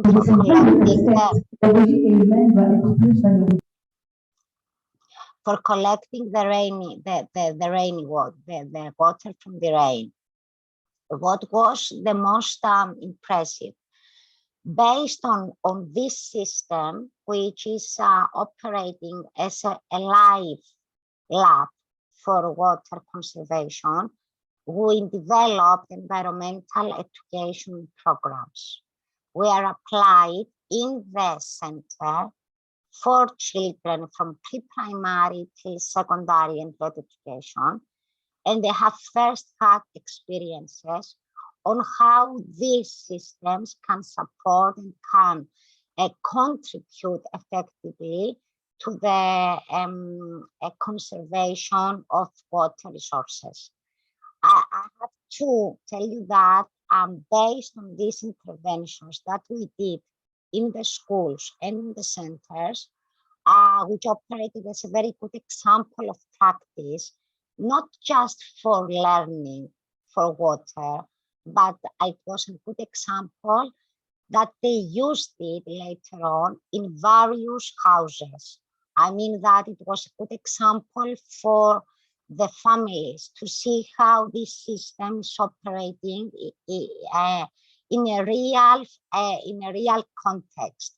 This is the first. The second that it's interesting to share with you is that all those interventions that we did with the systems of grey water and rainwater were closely connected with educational tools that developed in collaboration with MEO and Cyprus and our unit of Education for Environment and Sustainable Development. All these, they were closely connected and they integrated in the newly established curriculum for education for sustainable development that introduced in Cyprus in 2013. It's not worthy to tell you that all the tools and the systems are still in praxis, and we used it as integrated part of our curriculum in the thematic unit of water. I will conclude my intervention by saying that as Cyprus, we decided to repair all the systems that we applied during that period, because it's a very important and practical tool in their learning for water sensitization and restoration of water resource as a very important source for keeping life. So we decided this year to make all the necessary restorations of these systems and put them more dynamically in the process for collecting water. I'm really very proud that I had the chance to lead the Alter Aqua for Cyprus, programs like projects and deliverables like Alter Aqua tools. I think that they can contribute in the best way to the whole effort that they are doing for integrating whole institution, whole school approach.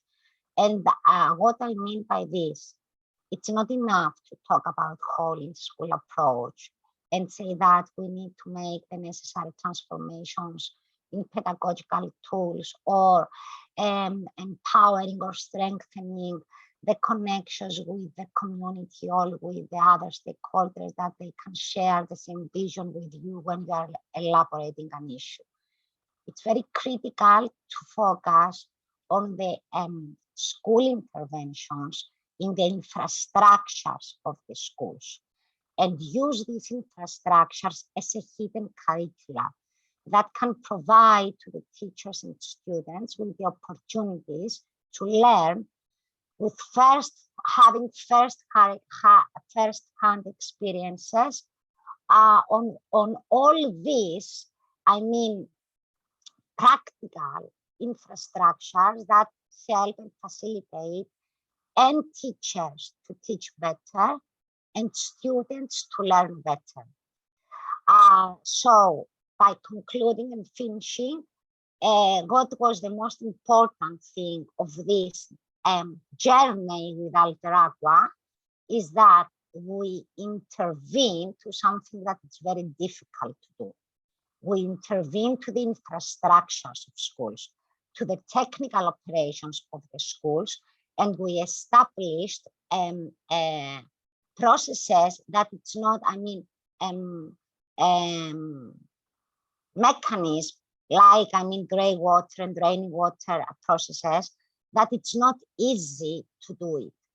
And from my point of view, even we are trying to change the pedagogical methods or to strengthen the networks, if you don't also try to improve the infrastructures of the schools regarding the SDG issues, so school to operate as a learning organization of ESD, I'm afraid that we cannot feel that we capture holistically all this vision and idea behind the whole school approach. Thank you all for giving me the floor. Thank you all for listening to me. Unfortunately, I cannot stay with you. I wanted, but unfortunately, I have overlapping with another meeting. So if somebody wants to ask me something, I am now here to answer, or otherwise I have to tell you goodbye till the next time. Thank you, Arabella. Very thoughtful input after a number of years since these projects were there. Hasna, you have a question? Please, very brief. Oui, j'ai juste une remarque, s'il vous plaît. Si vous m'entendez, j'ai juste une remarque qui a suscité la colère de tous les Marocains et tous les participants et les participantes marocains, parce que de voir une image là que vous avez publiée tout à l'heure, comme vous voyez, c'est l'image de la carte du Maroc amputée de son Sahara. Et surtout qu'on est dans l'éducation, donc on est dans les valeurs patriotiques et les valeurs civiques. Donc, s'il vous plaît, que notre unité du pays et aussi l'intégrité nationale et l'unité nationale qui soit vraiment préservée par tous les participants. Et alors, je vous demande, je vous sollicite de bien vouloir arranger cette carte ou la corriger. Donc, je vous ai déjà montré la carte, là, où on voit la carte du Maroc amputée de son Sahara. Alors, ils vont mieux revoir ça et merci. Thank you very much. We will take care of that. I mean, this was done some time ago. Thank you. We will correct that. I am so sorry to jump in. It's just to make sure that we can check again the English channel. Okay. Yes. Can you hear the English? Can you hear? I will. Yes. Now, yes. Well, yes. I just want to reassure our Moroccan colleagues that we are taking note of that and we are going to correct them up. I heard some echo. Yes, maybe I can help. I see Mr. Skoulos. He might have to. Okay, it's Hasna. Hasna, Hasna, est-ce que tu peux désactiver ton son, s'il vous plaît? Parfait, merci. Okay, without losing any more time, maybe Marvik is here. I see her from Malta to comment on what Arabella was saying about Cyprus. So Alteraqua, it's the local name given to the program in the various countries. It was the name given in Cyprus and also in Malta. And the project was there for a number of years with many works and a lot of interventions and teacher trainings. And we're very happy to have with you, Marvik, to share your experience on that. Thank you for inviting me to speak here. I have to put the participants in the background first. In Malta, we have the Eco Schools program working. It is a program which helps schools to empower students and take a whole school approach for education for sustainable development. It is a voluntary participation, but I think it is also a solution to what Hasna was asking before. There is no need for extra teachers. Through the eco schools, you can use the topic across the curriculum, across all subjects. And that's how I will explain how we also worked with Alter Aqua. The projects for Alter Aqua I was involved in were installing rainwater systems in schools or refurbishing old ones. But it wasn't just that. First of all, the student committees, the students in the school, and when we say a whole school approach, it's not just the students, it is all the staff, even the cleaning staff, even the parents who go into the school. They all know what's going on and they are all given a chance to speak and help. In the case of sorry, yes? apologies for jumping in. It is from the technical part. Can I please ask the interpreters to interpret in the channels, in their respective channels? I see that there's no interpretation in the French channel. I now give you back the floor. Thank you. Do I repeat? If you wouldn't mind, just the last part. Thank you. Okay, yes, okay. So with the though we knew that with the Alter Aqua project, we were going to have rainwater harvesting systems installed or refurbished. We encouraged the students to, first of all, start monitoring the water consumption in the school, taking meter readings every day for a whole week to see how much they were using water. Then the students themselves started checking whether there were leakages in the school. There were flashings leaking, taps. What was the water being used for? After the rainwater system was installed and water was being collected when it rained, the water was being used for flushings. So that meant that they were using less water. It wasn't only that. They started checking and discovered that there were a lot of gadgets that could be installed. For example, aerators to the taps, making water hippos, that is using less water in the flushings. And they found, the students explored different ways how to use less water and to make more good use of the water they had. They also checked about the history.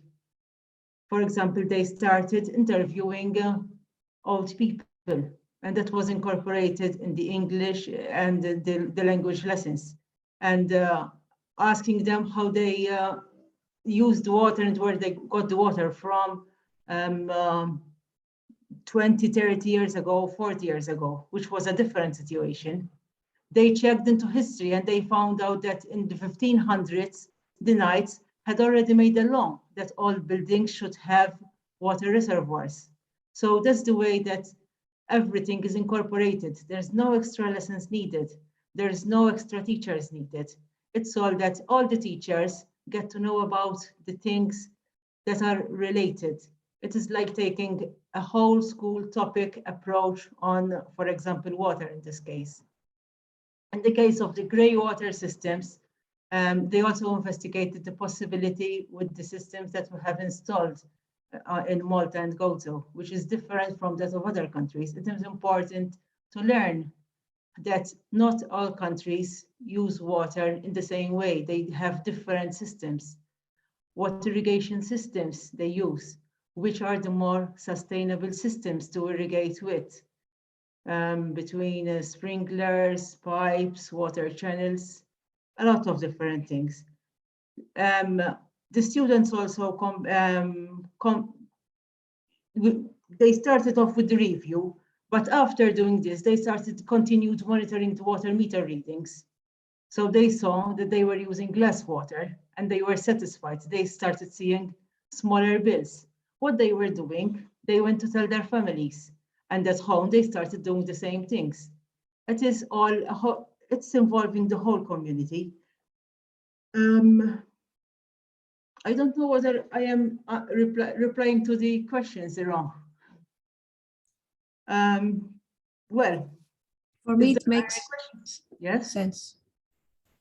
Yes. Yes, for me it makes sense. Yes, if you have some more things to add. Well, I can keep keep on going, because though the project was a number of years ago, we are still continuing now. Just yesterday, we had a lot of rain gauge to measure how much rain falls installed in schools. And we trained the teachers and the students how to use the rain gauge. Why? Because knowing how much rain falls and knowing the area of the roof from where the water is collected, they could also calculate what is the volume of water that they saved, rather than letting go down in the valleys and go down to the seas. So it's also incorporating maths, technical design, and I'm speaking of all ages. We, with Eco Schools, we work with ages from 3, that is kindergarten, to university. And at all levels, you can approach the same topic in a different way. I think I should stop now, but if there are any questions or if there are any ideas, it's nice to share them. Thank you. I think that what Arabella and both Arabella and Marvik explained to us was that it's not a theoretical thing. It can be very practical, as long as you have the intention to use. Comme vous l'avez entendu, ce n'est pas une question. Let's say the willingness to experiment with these waterworks and to introduce them in the way you work and in the way you teach, the best way that fits you. There are no size fits all. And once you start thinking, reflecting about it, you can find a lot of ways to make the students, for example, researchers, as you said, to convey the message to the families, to keep, to integrate the language lesson or the history lesson or the science lesson or the math lesson. There are many, many ways to really meaningfully integrate the ESD and the water concept in what the school already does. I don't know, Professor Skoulos, if you had anything to add to. No, I think you said it all.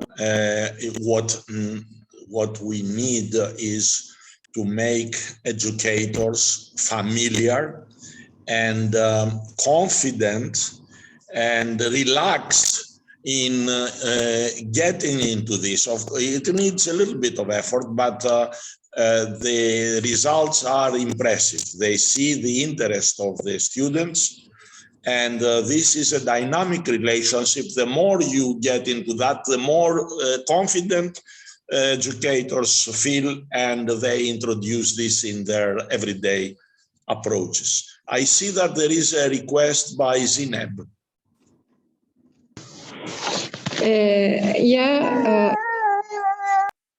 Yeah, Mr. Mikhail, thank you for the two ladies for their presentations and the sharing of the two experiences. I was really very impressed by the results that they get from these gorgeous experiences. So I would like to ask the second lady, please, if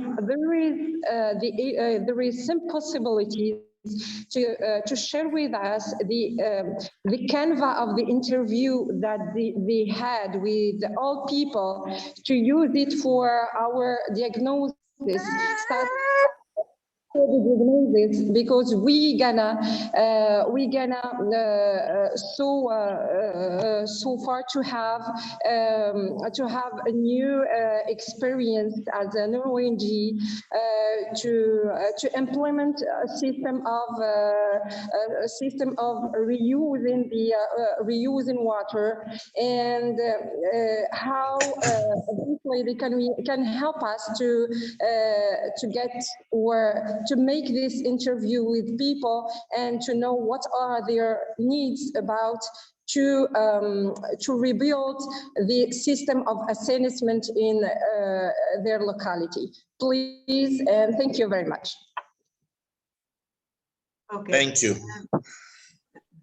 Do I reply? I'm not sure. Yes, please. Yes.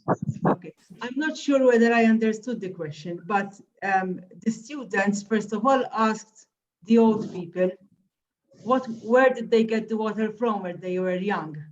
And the people that we spoke, the students spoke to, them were born in the 1930s. So they were living even before they had tap water. And obviously, they started explaining that first they used to go to the spring to fill their buckets and containers with water. They had to queue and there wasn't always water. Then when they had the first taps installed, they were very careful not to waste them. They didn't have baths, they didn't have showers. The students, the children were very, very surprised about these things because they don't know otherwise. Nowadays, we just open the tap and the water comes out. That way, the old people started telling them. And in fact, they also spoke about other things, not just water, because they started telling them about the toys they used to have, and that they made them themselves. They didn't waste anything. They repaired. They took care of everything. So be prepared that the interview will become quite long and will be expand to a lot of things, but it will help both the children and the old people understand each other better. We used, in this case, we provided the schools with microphones, and they also liked hearing the interviews back and then made a report on them. I mean, they wrote article on the newspaper to raise awareness about the situation. I don't know whether I answered the question. But if you want, Aaron, you can give her my email and she can contact me directly. Okay. Definitely. Thank you for your answer. What Marvik mentioned is yet another important educational approach. This is the intergenerational education, which is extremely important because more and more families do not have the grandfathers and grandmothers with them, as it was the case. At least in many, I mean, in Greek, we always say from papus to papus. So that goes not from father to son, but from grandfather to son. So he's always jumping one generation. And this is very important to keep in the loop. So it is extremely useful to have this kind of exchange, sharing, direct sharing of experiences of older generations to very young people, because this is something very charged also with emotions and values. So it's very, very important. Thank you, Professor Skoulos. Thank you both speakers for your statements and your contribution. It was very, very useful. I would like to proceed with the program. We are very behind schedule. So, Angela, you are here with us? Yes, Angela? I am. Angela will give a short presentation on the role of women and youth in the water sector. Angela, the floor is yours.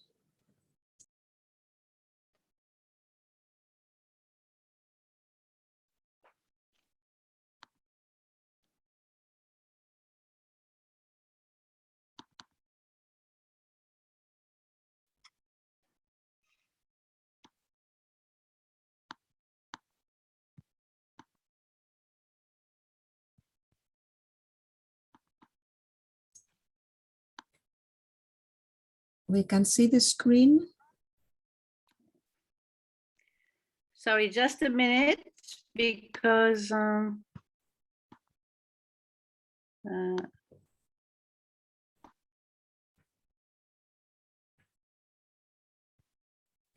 just a minute, please, sorry. Angela, maybe I can help you. It's from the technical support. At the bottom of your screen on the left side, you see 3 icons. It should be the third one, what you're looking for. It's the presenter mode. Yes. The third icon at the bottom of the screen on the left side. Yes. Can you see Exactly. now my presentation? Okay, Yes, thank you. great. Thanks a lot for your help on the technical side. So good morning or good afternoon, everyone. I'm very happy to be with you.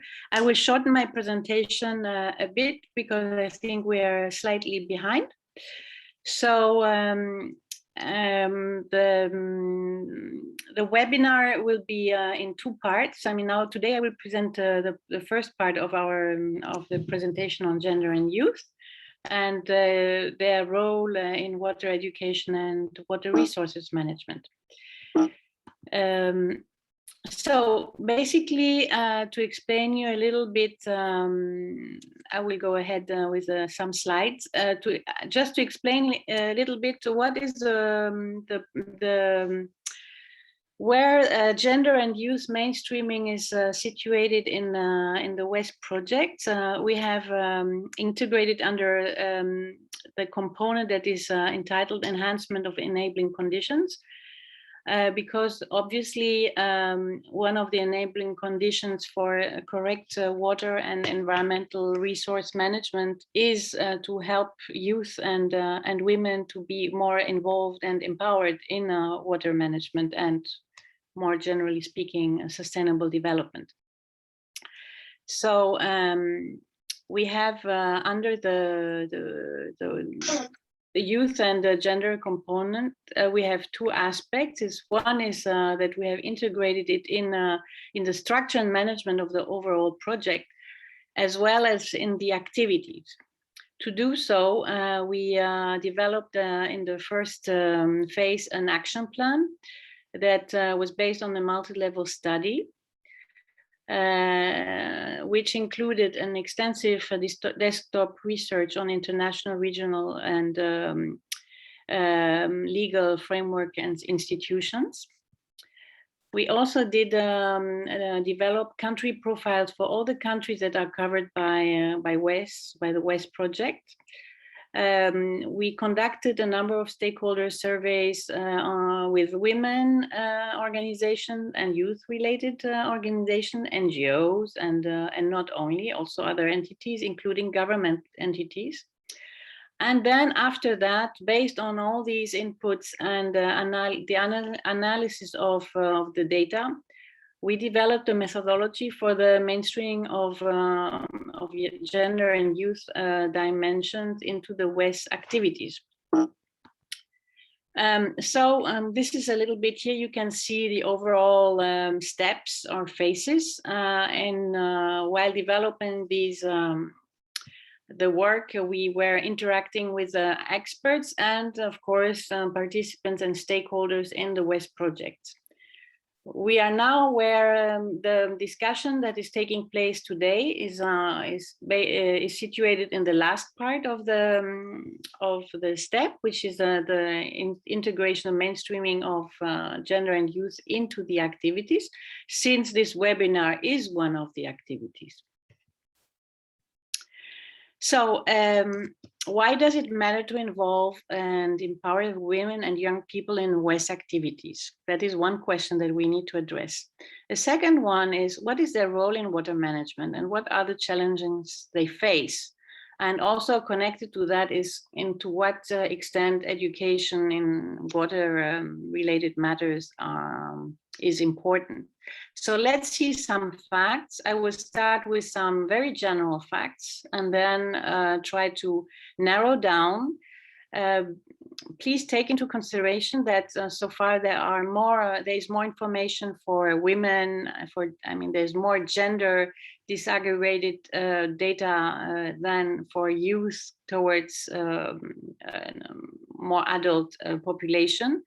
So we will have more precise information regarding to women and water management than for youth and water management. Some facts on gender, hence. So first of all, taking into account talking about the MENA region, this is information that has been developed by the UNESCO, and we have I put just for like a little picture of an article of The Economist showing the importance of women's empowerment, basically. So here we can, on the right side, we can see that in general, Arab countries are behind in terms of the gender gap and equity. I mean, in terms of gender equity and equality regarding compared to other regions of the world. Their participation, economically speaking, is quite low. It's only 20%, which doesn't mean that they don't work. It means more that probably they are more in the informal employment and not paid for their work. Then here we can see that 39.3% are employed, which is very high compared to other regions in the world. Coming to women and education, we can see that overall there's an education gap throughout the world. Especially you can see in the first graph that it is very important in the tertiary, in the academic level education compared to men's education, right? There is a more than there's more or less 7% gap. Of course, overall, the population that is educated in the tertiary is lower than in the primary and secondary levels. We have not achieved gender parity, obviously, in most of the sectors. We have achieved only in the primary education sector. The disparity widens as the higher we go in the education level. And here we can see that there's a 20% more or less level, 20% gap or disparity in when it comes to secondary and tertiary schools. Now, coming to water resources, we already know that not everyone has access to water, safe, clean water at home. But we have to take into account that mostly women are in charge of water collection. Out of 10 homes throughout the world, it is women who take care of making water available in the household.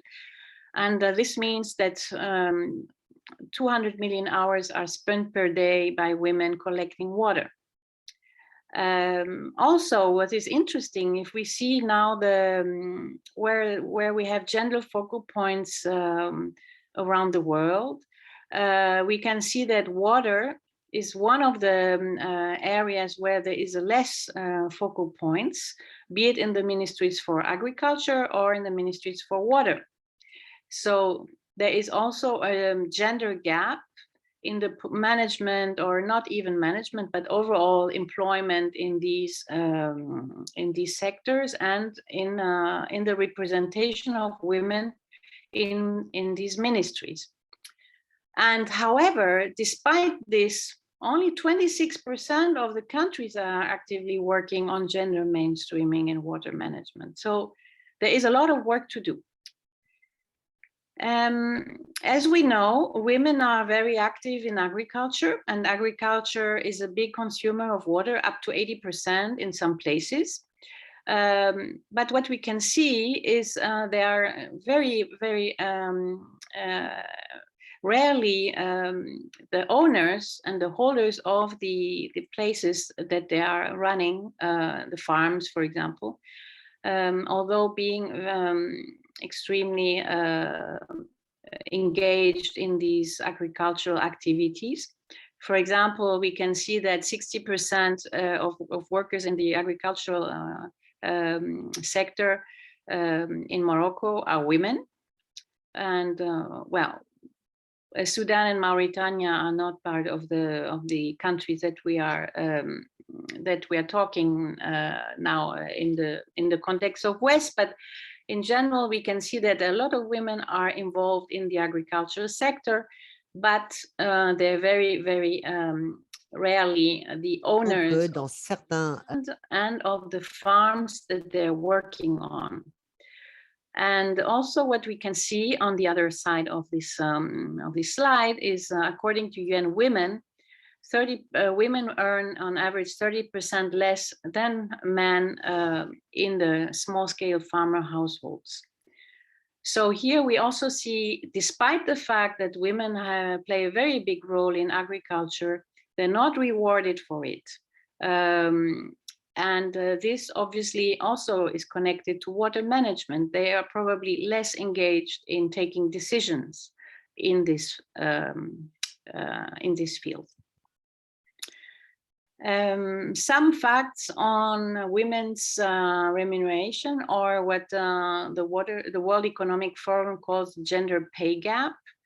So every year the World Economic Forum, or the WEF, publishes the gap between the remuneration of women and men throughout the world. And here we have in green we have the ranking of the different countries in the MENA region. And we can see that, for example, Israel, which is ranked 60th in the world, has there is about 28% gap between women and men in remuneration. And for Qatar, it's even more important.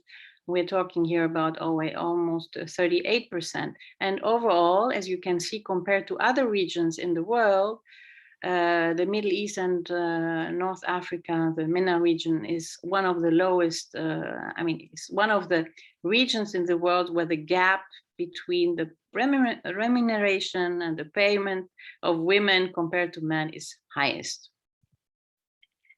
So I will also present, I'd also like to present a little bit from our survey that we did.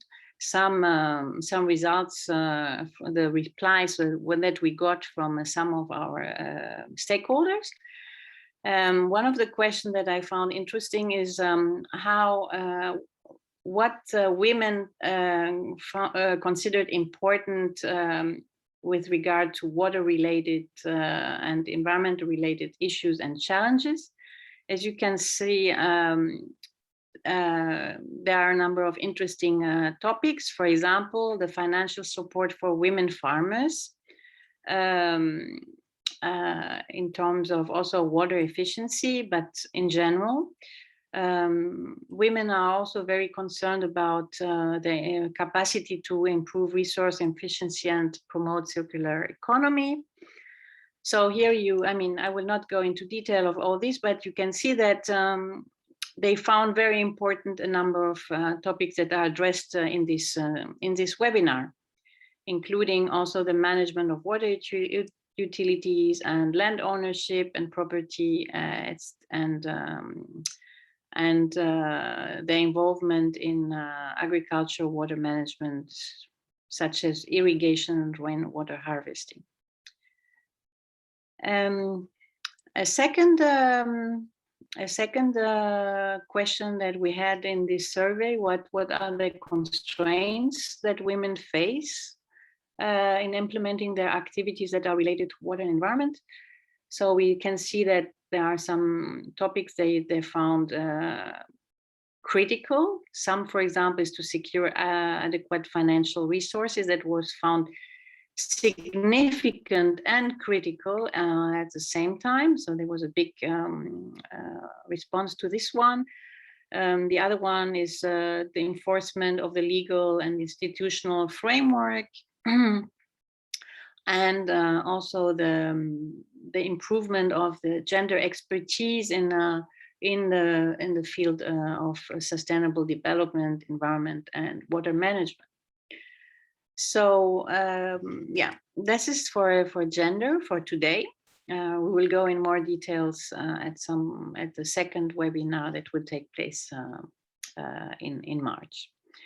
Now, coming to youth, I'd also like to present a number of facts. As I explained to you, there are less facts that are related to water management because there's less data on it.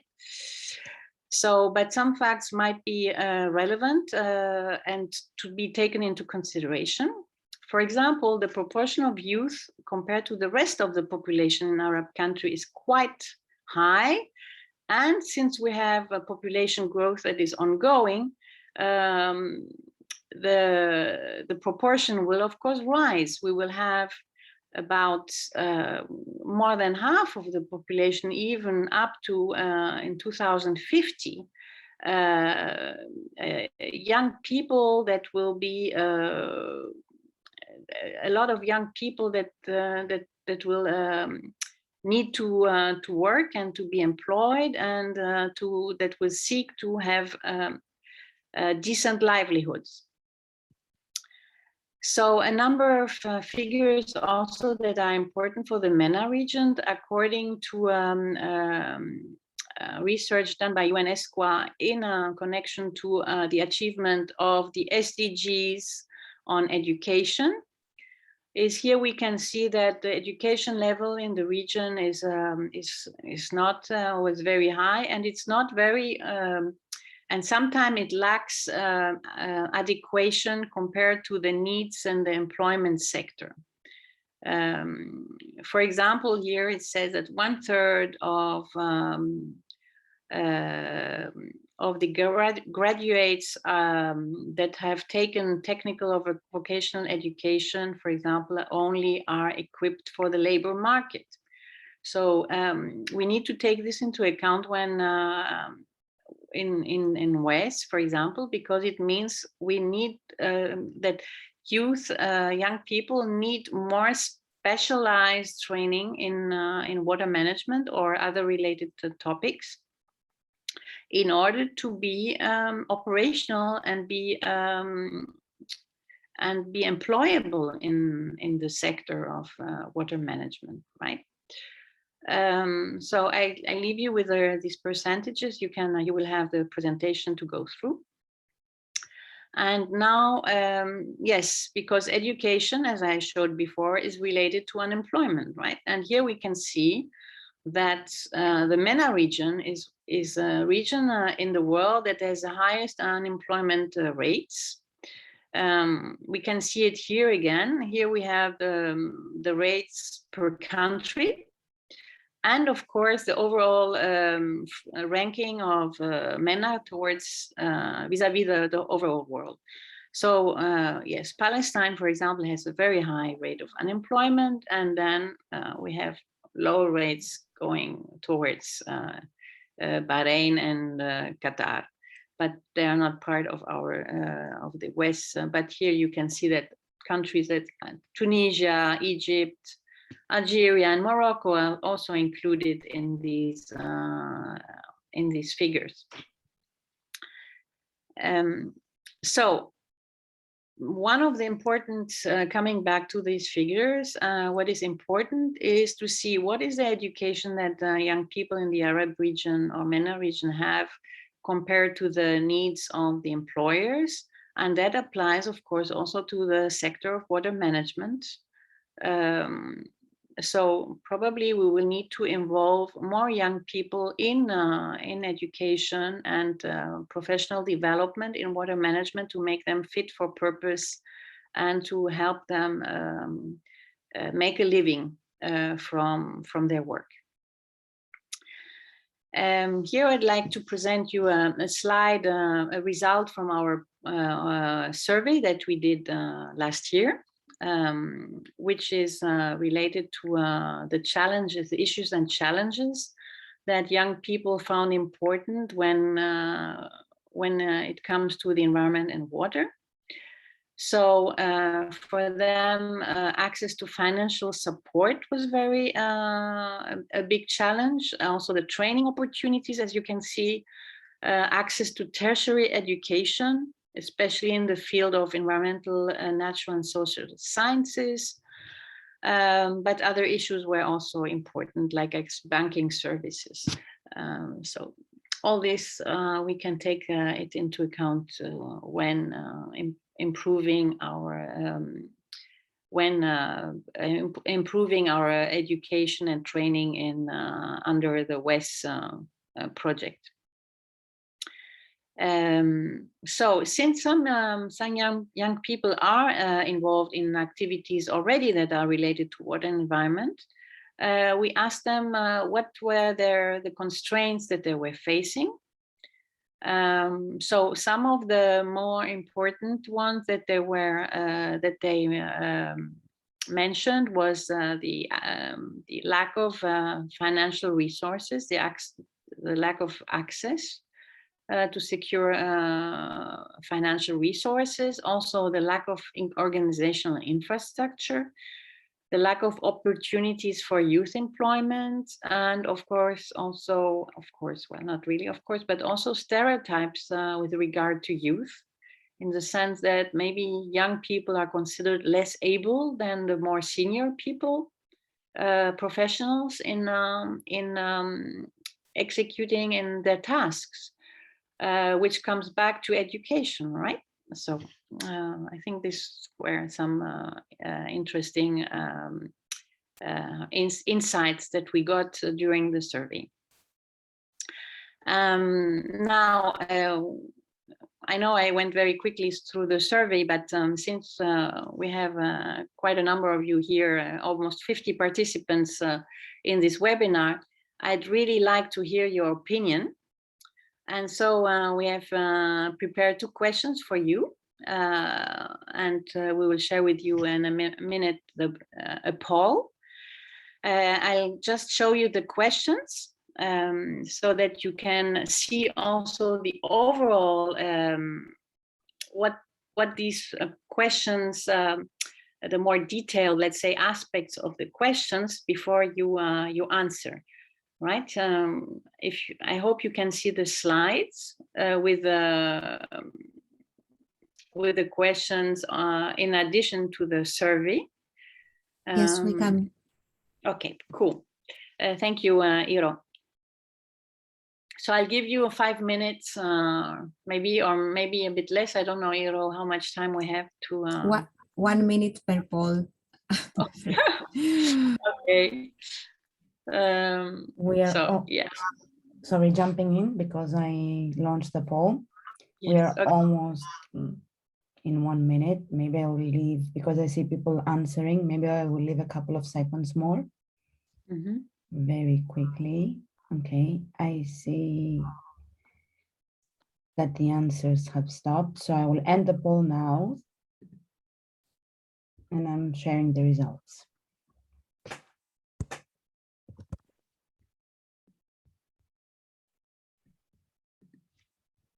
Okay.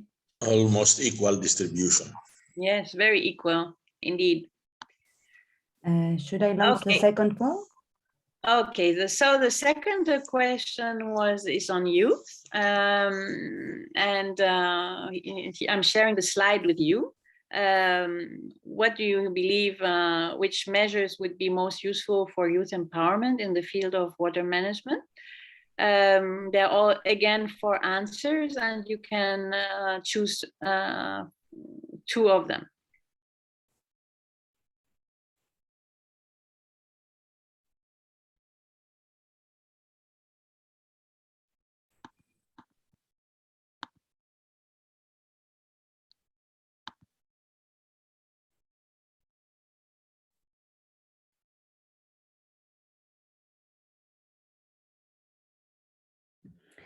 Just letting you know that we are halfway there. 30 seconds to go.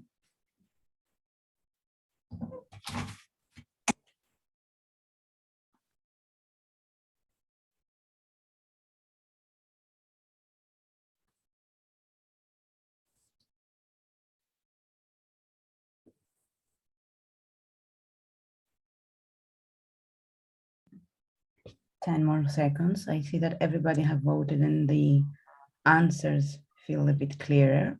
I will end the poll in 5 seconds. Okay, I'm ending the poll. Thank you.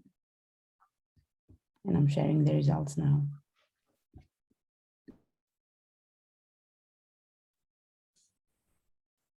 Okay, it's interesting to see that it's mostly about knowledge and skills, and also about access to financial support mechanisms, and less about political empowerment. Very interesting. So, and I think this finding also is in line with the results of your survey. You yes, mentioned these dimensions as well. Indeed, it overlaps quite a lot. So I think it's interesting to I mean, basically that we can take it into account, right? Also the poll that we now conducted into the overall results of our and the shaping of the activities. And it's critical to have these important target audiences in mind when designing ESD interventions. Yes. Okay, so thank you, Angela. Thank you very much for your participation and overall attention. Thank you. Thanks, Angela. And without further ado, we are lagging behind, but we have one last and important presentation or proposal of educational materials that we invite you to browse through. So I will invite Vicky to show us around these educational materials. Yes, thank you, Iro. Let me share my screen. Okay, I will put it on the full screen mode. I hope that you can see it. You can see the whole screen now. Yes, perfect. So this very last session is dedicated to some examples of application of educational resources on water and non-conventional water resources within the context of ESD and the whole institute approach. Most of them have been developed by MEDIS. MEDIS is the educational program, the long-standing initiative of MIO for Education for Sustainable Development that was launched in Johannesburg in 2002. And the educational materials that I'm going to share with you very briefly are water in the Mediterranean, the non-conventional water resources in the Mediterranean educational materials, Hydria, and a few words about some resources developed particularly for the Water Center in Malta. Very briefly, the first one, educational pack, the water in the Mediterranean, developed in many Mediterranean languages through a collaboration of several NGOs and CSOs and educators from around the region. During the pilot testing of the material a decade ago, maybe more than 3,000 educators, formal and non-formal, were trained on how to make the best of use of this particular educational pack. And when the training was completed from our end, our national partner continued to repeat the training for more educators and to follow up with the application of the materials. So some selected school intervention had taken place as well, most of them in Greece, for upper primary and lower secondary schools. And this educational resource can be accessible from this web link in all languages developed. In this slide, you can see the key contents of this educational pack. The water issues were tackled through various aspects: environmental point of view, socio and historical point of view, cultural as well. While water consumption and responsible users' behavior was quite emphasized. In the green small box, you can see some key lessons learned, some, let's say, positive and negative elements from the application of the particular resource. It was acknowledged that it used a holistic approach, included hands-on and learner-centered activities, and the experience showed that it was easily adaptable to learners, for example, for various ages of learners, and as well to the various learning contexts. However, it seems to be more science-oriented, the particular resource, while its production was quite expensive. Because this was produced, it was printed out and then produced, coming in a big dossier. So we have taken into account these lessons learned, and we moved on with a next resource. This water focused on non-conventional water resources, the material that was produced in the project, the Mediterranean-wide project that Iro presented to you in her talk. So, as Iro mentioned, we developed dedicated educational resources for upper primary and secondary schools that was coming together with props and the bookmarks and posters, and the teachers, formal also and non-formal educators, were trained on how to use these materials, and this was combined with the pilot application of the materials in school classes, and application of more hands-on activities as well. These are very quickly some of the evaluations, the average evaluation that the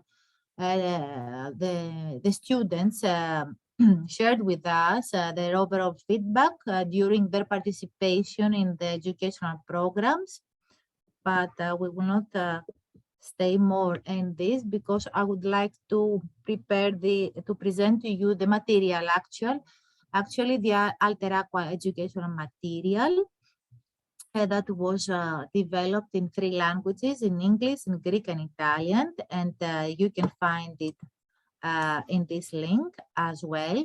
So this material developed in order to build the capacities of teachers and of the learners when it comes to NCWR.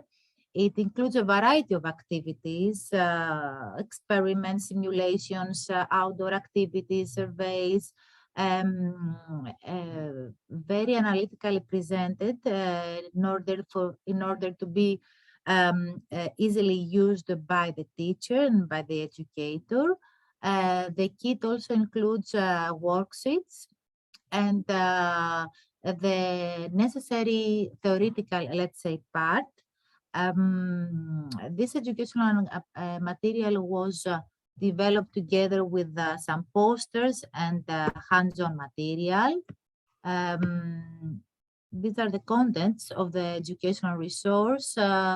Very quickly, it touches upon the water cycle, the water resources, natural and non-conventional ones. It explains what are the non-conventional water resources and how do they work.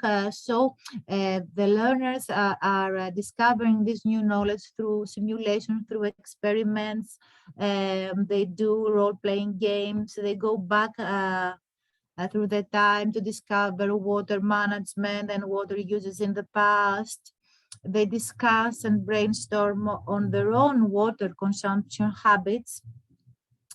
They study water in the media, water monuments, and so on and so forth. There is a wealth of activities in this educational resource. And this is its online, let's say, version, more or less. This is an interactive educational platform, an online educational platform, where the experience gained from this program was capitalized and transformed into an online educational resource. It can be used by youth aged from 10 years old and older, with or without the educator's guidance. It can be accessed by PCs, laptops, smartphones, and tablets.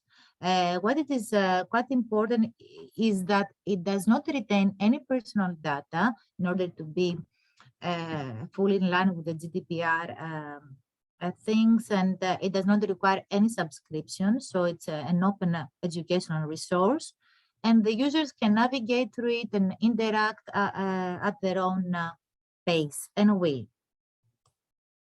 So what this educational platform includes is a set of hands-on activities and proposals for outdoor activities that can be applied either individually or in groups. Some are shorter in terms of duration, some other are longer, but it also includes stop and wonder questions, ideas for discussions, interactive quizzes and games, and it also gives the opportunity to the users to reflect on the content and send their feedback. These are the objectives of the educational resource, of this online resource. And in this slide, you can see the activities.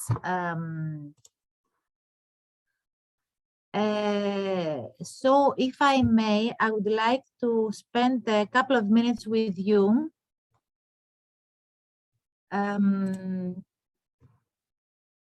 and share this time the web page as such.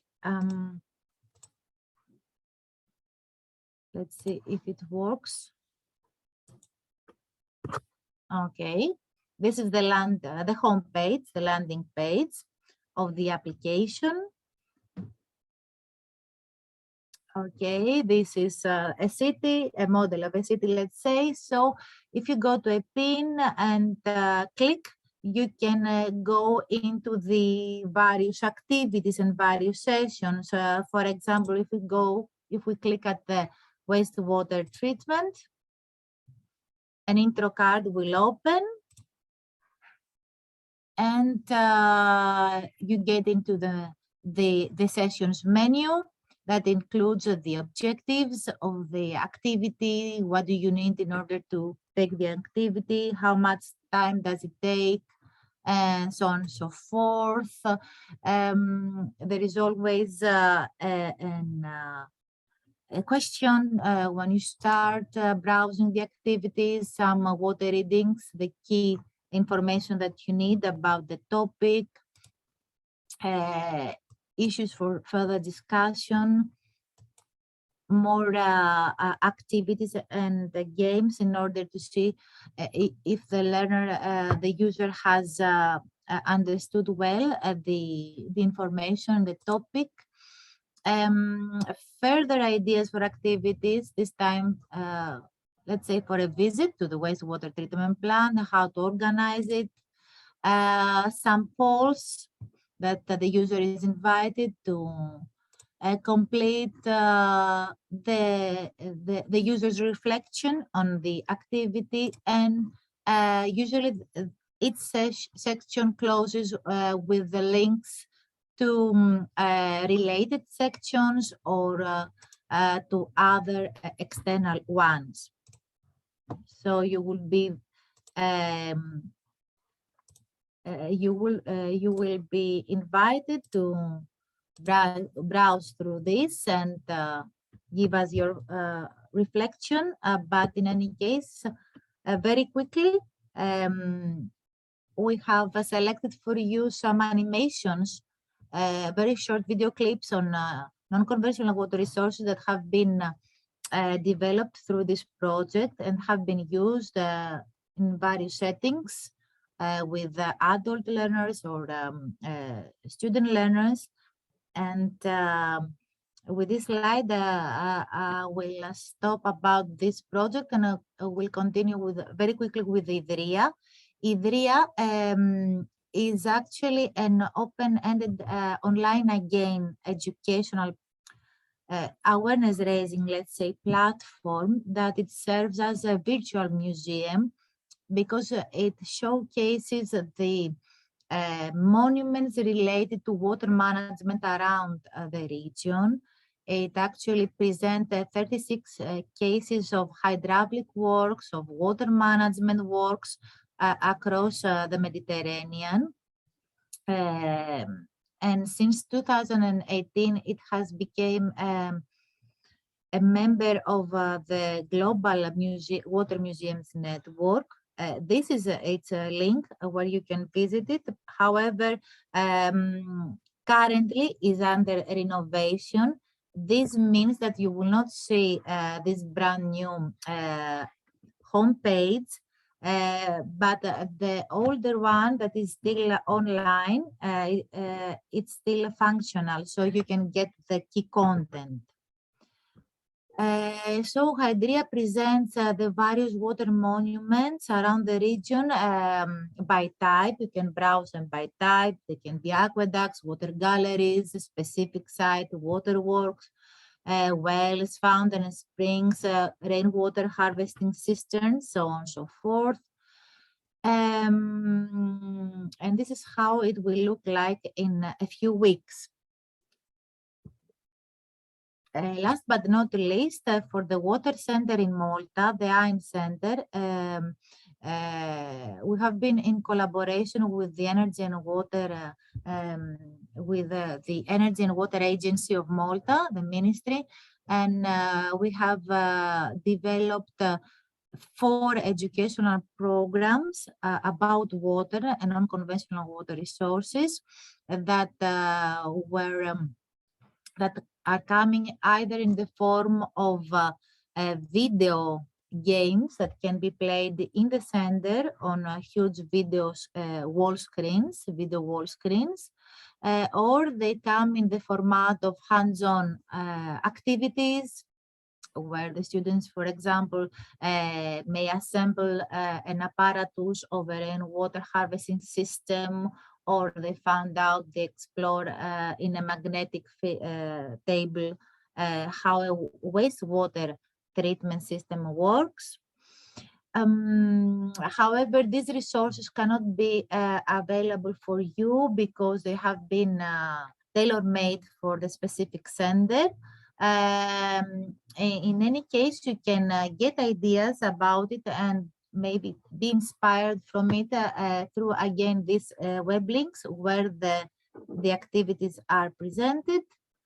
And very briefly, I will not take much time in this presentation that I have prepared for you. You can find also information about educational resources on water that UNESCO has prepared in the UNESCO Resource Bank for the SDGs. And this is the link that it takes you directly to SDG 6 about water.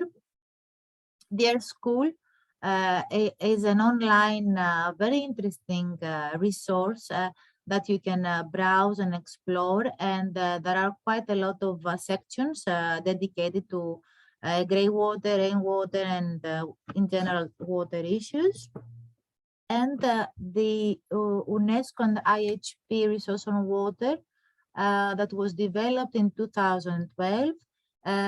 Here also you can find the link where you can browse the material in English. I think it is also available in French, and download it. I think I'm stopping here now. Thank you. You will have this presentation with all the materials and resources included. I hope it didn't take so long. It was done in a haste, this last presentation, due to our time, I don't know, lagging behind in time, but you will have the opportunity to download and study this presentation, the last presentation of Vicky, because of the homework exercise. Because during the 2 weeks that we will have until the second webinar, you will be asked actually to browse in these resources and choose one of these resources or another one coming from your country that could be in English or French, and propose to us this resource and explain to us how this resource incorporates the values of ESD or a whole institute approach. Maybe as a last slide, I can explain that.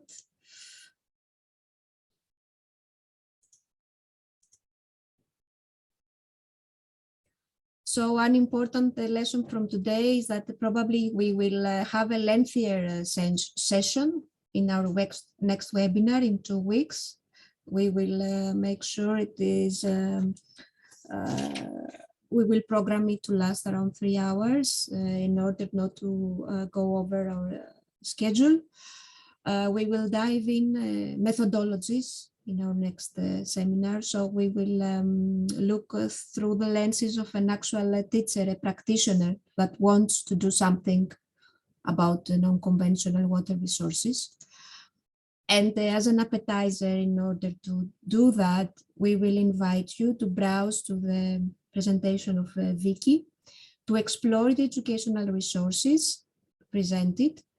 Pick one that you consider fits your working context and explain in a short text which aspects of ESD or whole institute approach and in what way it applies. You can choose another educational material, not from the ones we proposed outside of the webinar, but it should be online and it should be in English or French. And you will need to send this homework exercise to Metis by Sunday, the 6th of March.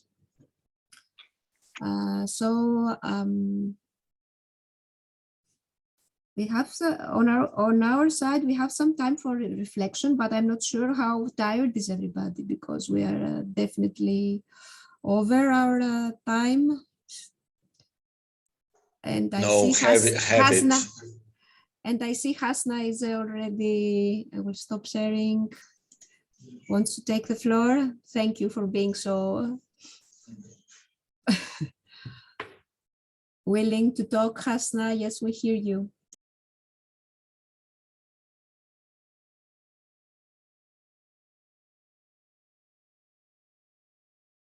You are muted. We cannot hear you, Hasna. If anyone else wants Hasna. to take the floor. Yes. Oui, bonjour. Hasna, Yes. Hasna, excusez-moi. Est-ce que vous avez 2 laptops sur le même... J'ai juste... Vous avez juste un. Juste une remarque, j'aimerais bien réagir à l'intervention de Madame Angèle tout à l'heure. I would like to react to Angela's presentation when she talked about women and water and youth. It is something that really touches me deeply. It is important to underline once again the fundamental role of women in agriculture in general and in water management. And it's very important also in our region and in the various sub-regions, because it is thanks to women that we have a good water management, we have water safety, we have correct management of waste, including plastic waste, and preservation of biodiversity.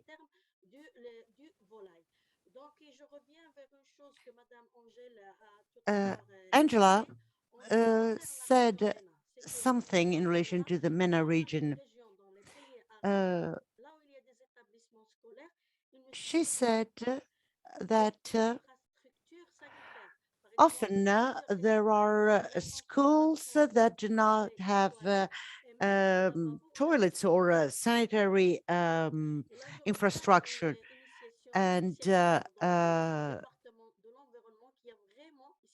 the Moroccan Department of the Environment has undertaken an initiative in order to make sure that schools will be supplied in running water throughout the country. This is a major project that we believe will carry huge impact because education starts at the youngest age, and what children see is what they will do. Thank you. Thank you, Hasna. Thank you, Hasna, for sharing your experience.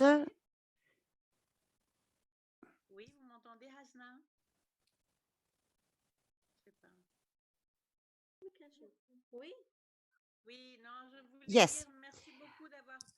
Thank you for sharing your viewpoint on access to sanitary infrastructure. Thank you again. It was very, very important.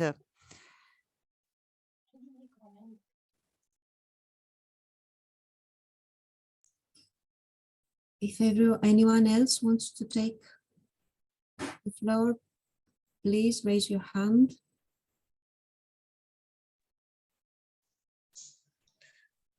Perhaps we have exhausted them.